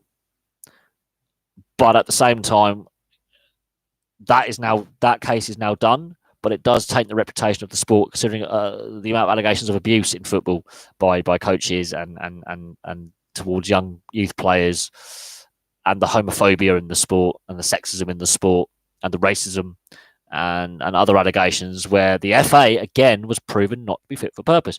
There were teammates who had concerns about Adam Johnson who didn't feel comfortable whistleblowing anonymously. And that, again, sums up the situation with the FA. I believe she has. I believe she wasn't his wife; she was his girlfriend. But I believe she has. But again, that situation, there were players, his teammates were concerned about his behaviour, but didn't feel comfortable anonymously going to the whistleblowing, making an anonymous complaint because they didn't trust the FA systems, and that also came out during the Mark Sampson racism allegations, that the FA's whistleblowing procedures for abuse of all forms, racism, homophobia, sexism, bullying, all that, were not fit for purpose. Players, coaches, and club staff didn't. It does actually reflect badly on the sport, because if teammates had concerns about his behaviour but didn't feel comfortable or trust the system in place to whistleblow on him, and actually go to the relevant people to go, this guy is a danger to kids, basically, or young people, or women, that is worrying. The amount, and the FA was shown to be not fit for purpose when the Eni Aluko, Mark Sampson allegations were brought forward, even though he wasn't fired for that particular reason. The FA's due diligence about his background checks also proved that the systems in place are not fit for purpose, for a variety of things. Even now with the racism in football, and the issues, and that again, not fit for purpose. The PFA has the power for the players to go on strike. They choose not to. I find that bizarre. That would quickly get change moving and the cogs moving, because what we have seen is things get worse. Yeah, how they dealt with it is, and how the club dealt with it as well, and how the Premier League dealt with it, and how the governance, again, lack of transparency. This has all come out since the trial, and at the time, we didn't know. We didn't know at the time. There was no transparency that, for the players to go, right, I can anonymously go to this and say, I have a concern about a coach, a teammate, a club member of staff. I feel I've had enough of the racism, or the homophobia, or the sexism, or the abuse that's going on. Oh no, they don't. But they could have handled the situation a lot better. There could have been there were teammates who were trying to voice their concerns and they weren't taken seriously.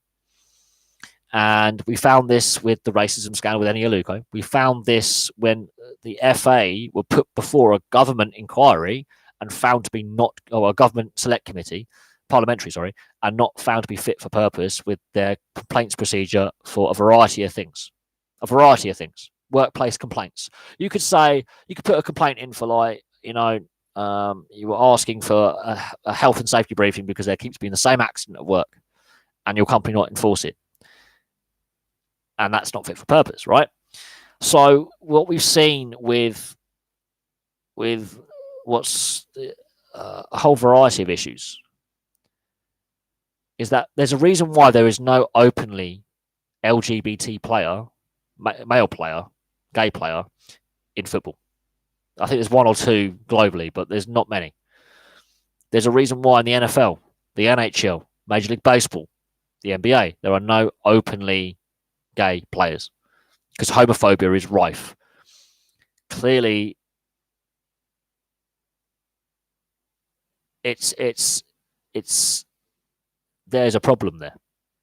There's a reason why there are Black and Asian minority ethnic group coaches. There's a lack of them. It's not because they don't want to necessarily,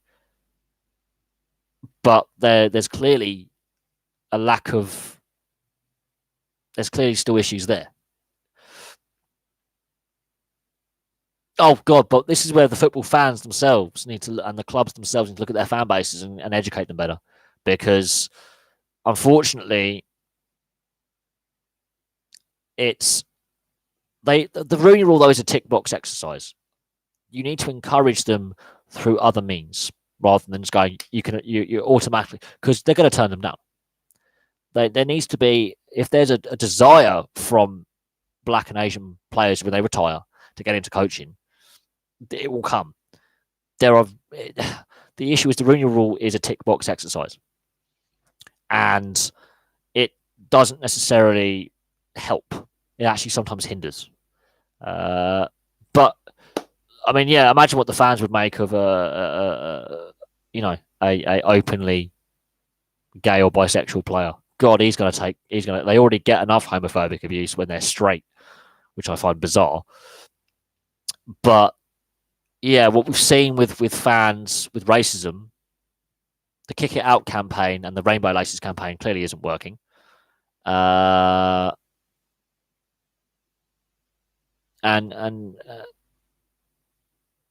you see, Brighton Brighton Hove Albion did get a lot of the players and the fan base get a lot of abuse just because Brighton Pride. I'm a straight guy. I've been a Pride. It's a day out. It's actually a day out, but it just shows the issues not only in society but in the footballing fan base or the soccer fan base. There's a massive problem with fans, and you don't get it as much in other sports. You don't. Cricket and rugby, for example, are far more welcoming and tolerant. Brighton does have a lot of homeless, but there's a homeless camp on the beach. Brighton has a lot of social problems, actually. A lot of drug use, a lot of homelessness, and it's not as pleasant a place as people think it is. It's deceptive. It's got a very seedy underbelly, Brighton is not necessarily as nice as you think it is. I've been there a lot. I've gone to Brighton a lot. It's a great ride down to the south coast. I've done Brightona, which is a massive motorcycle meet. There is a lot of social problems in Brighton. It's a oh god, it's there's gangs, there's drugs, petty crimes, vandalism, theft. Like you get anywhere, but when I went to Brighton Pride, um, 2018 in August, went in the summer with a friend. My friend invited me down, and I like the ride down to Brighton anyway. I like going down to Brighton on the ride because it's a nice ride. You can go to Shoreham as well. You can go to Hove. You can go up to Hastings. So you can go on the coast road as well. It's actually quite a pleasant.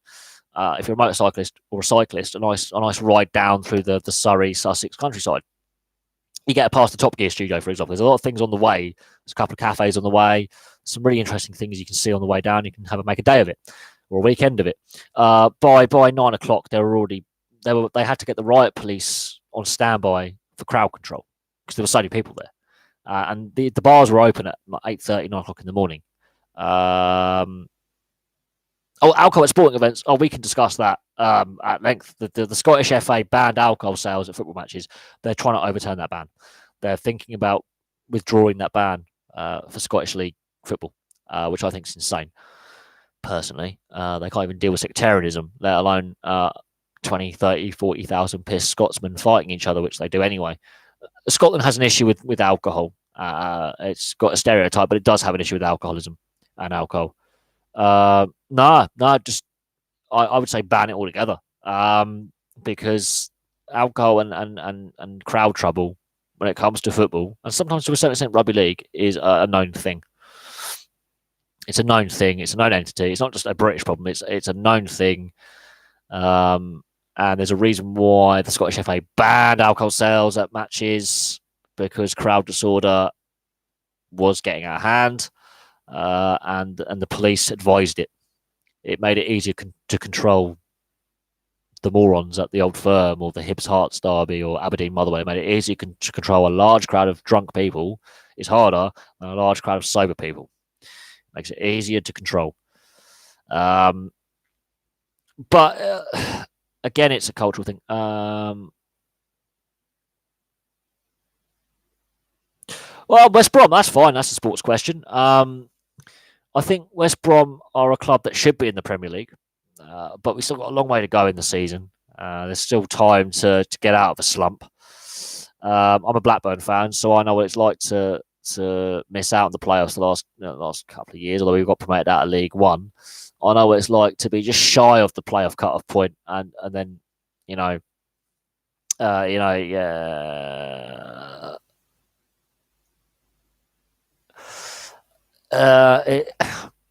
think there is still time to turn it around. The transfer window is still open for another week, so players can get signed. Although it hasn't been a very busy transfer window this time. There's not as many big signings as people realise.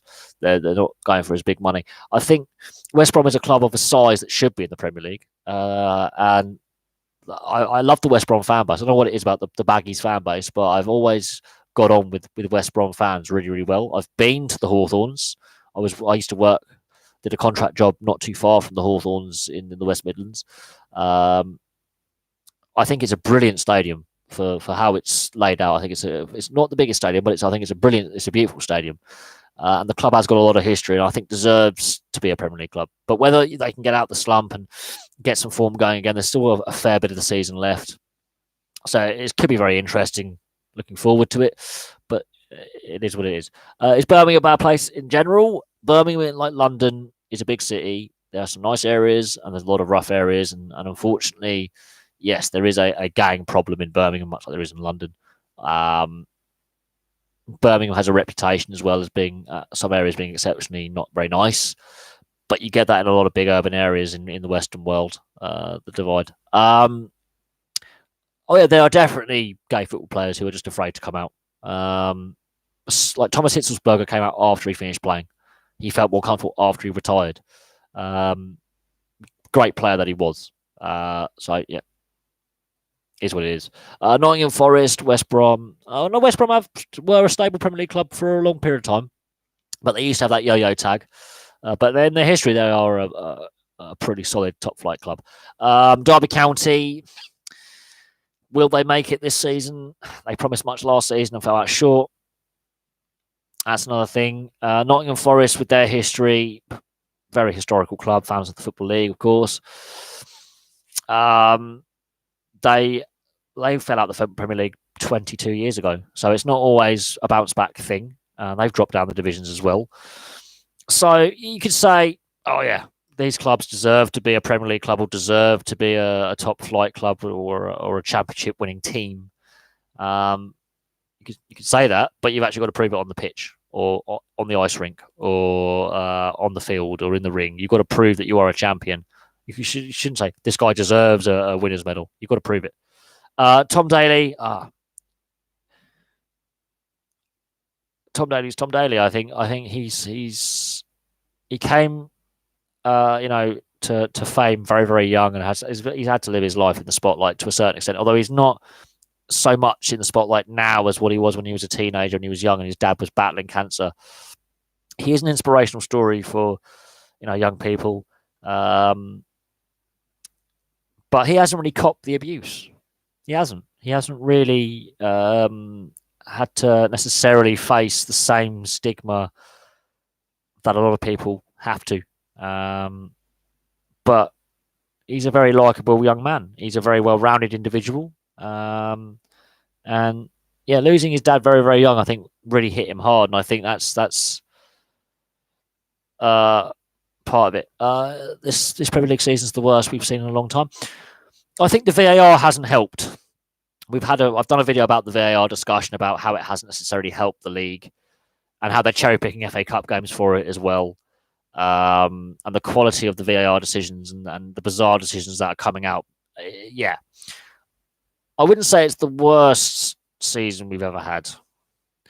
You could debate every season could be the best or worst. But I would say this. I think the VAR hasn't helped. I think technology is here to stay. I think they've completely got the use of it wrong and the remit of it wrong, and they need to look at fixing it. They had it right they were on the right track in the World Cup here 2 years ago. They've gone backwards. They've taken a backwards step with the VAR.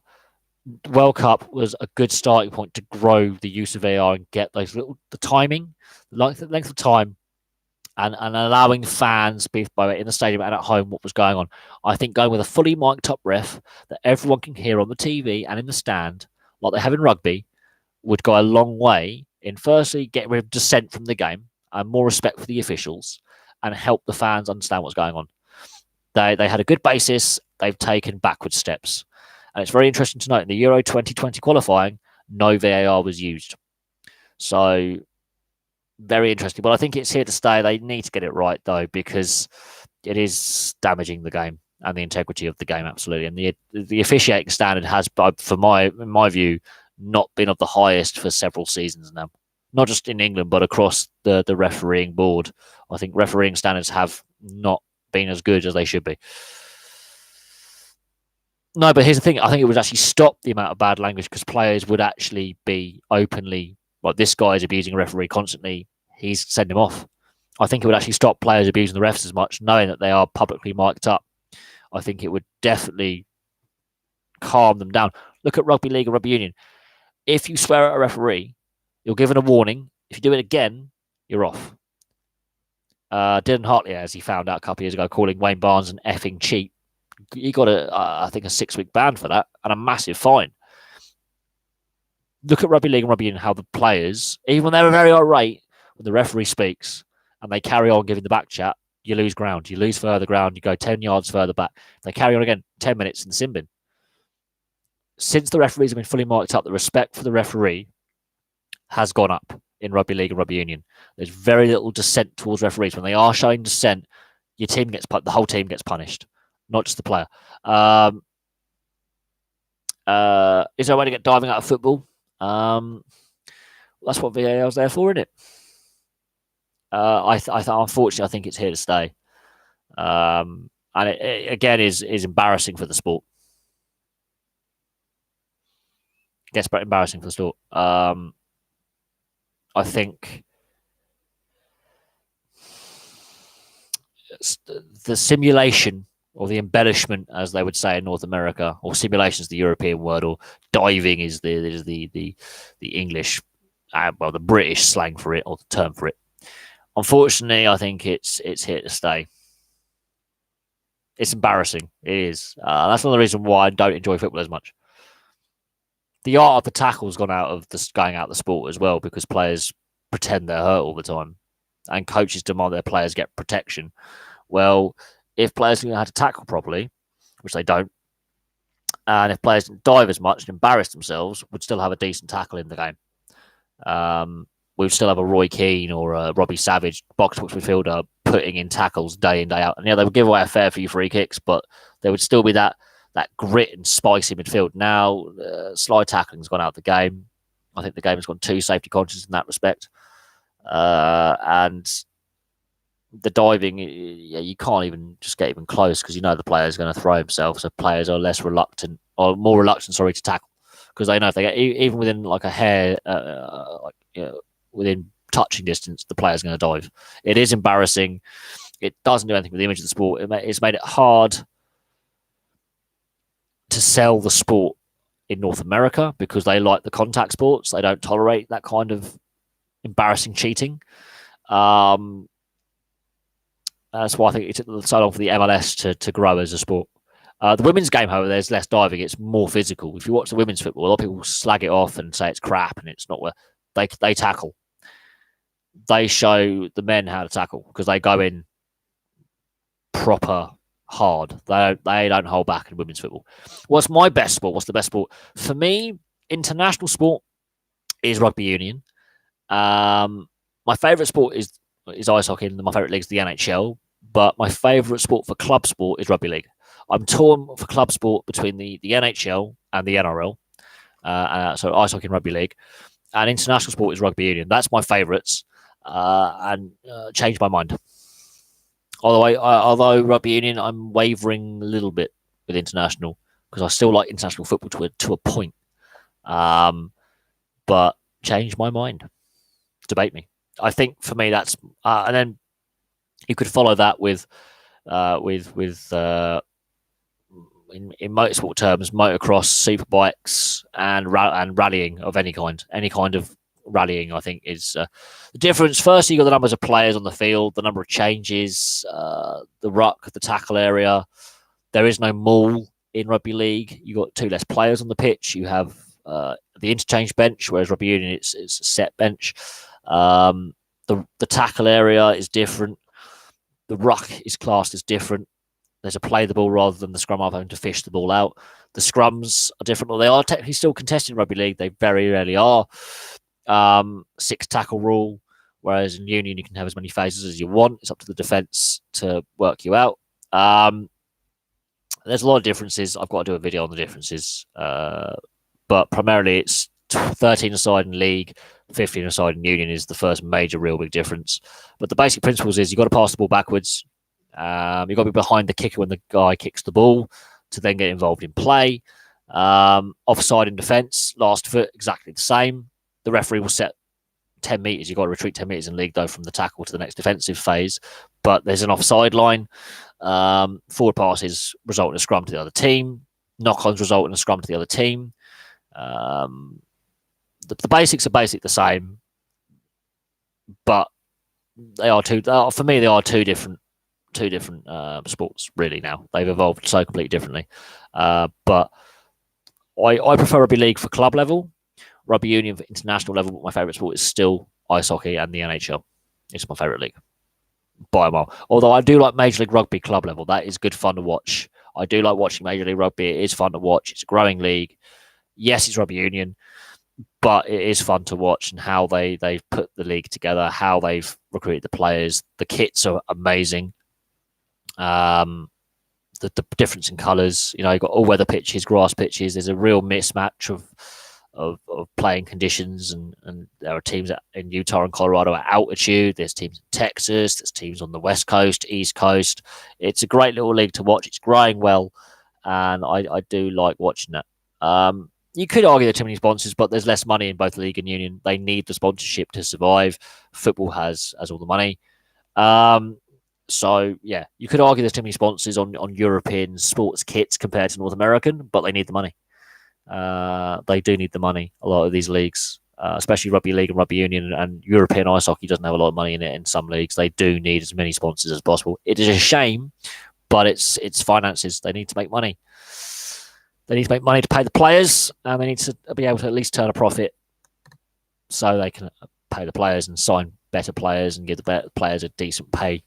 So it is what it is. You'll notice they get paid a lot less than football. Football's where all the money's at, and the greed in that sport is slowly but surely killing it. Oh, what's going on with my fucking charger? Okay, please tell me my charger isn't broken on my phone. I might have to get my spare charger out, I think.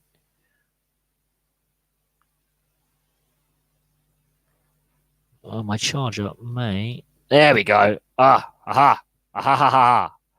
My phone charger was being a little bit iffy. But no, I mean, talking about my best sporting moment of 2019, for me was Great Britain at the World Ice Hockey Championships, winning against France with like 4 seconds left. For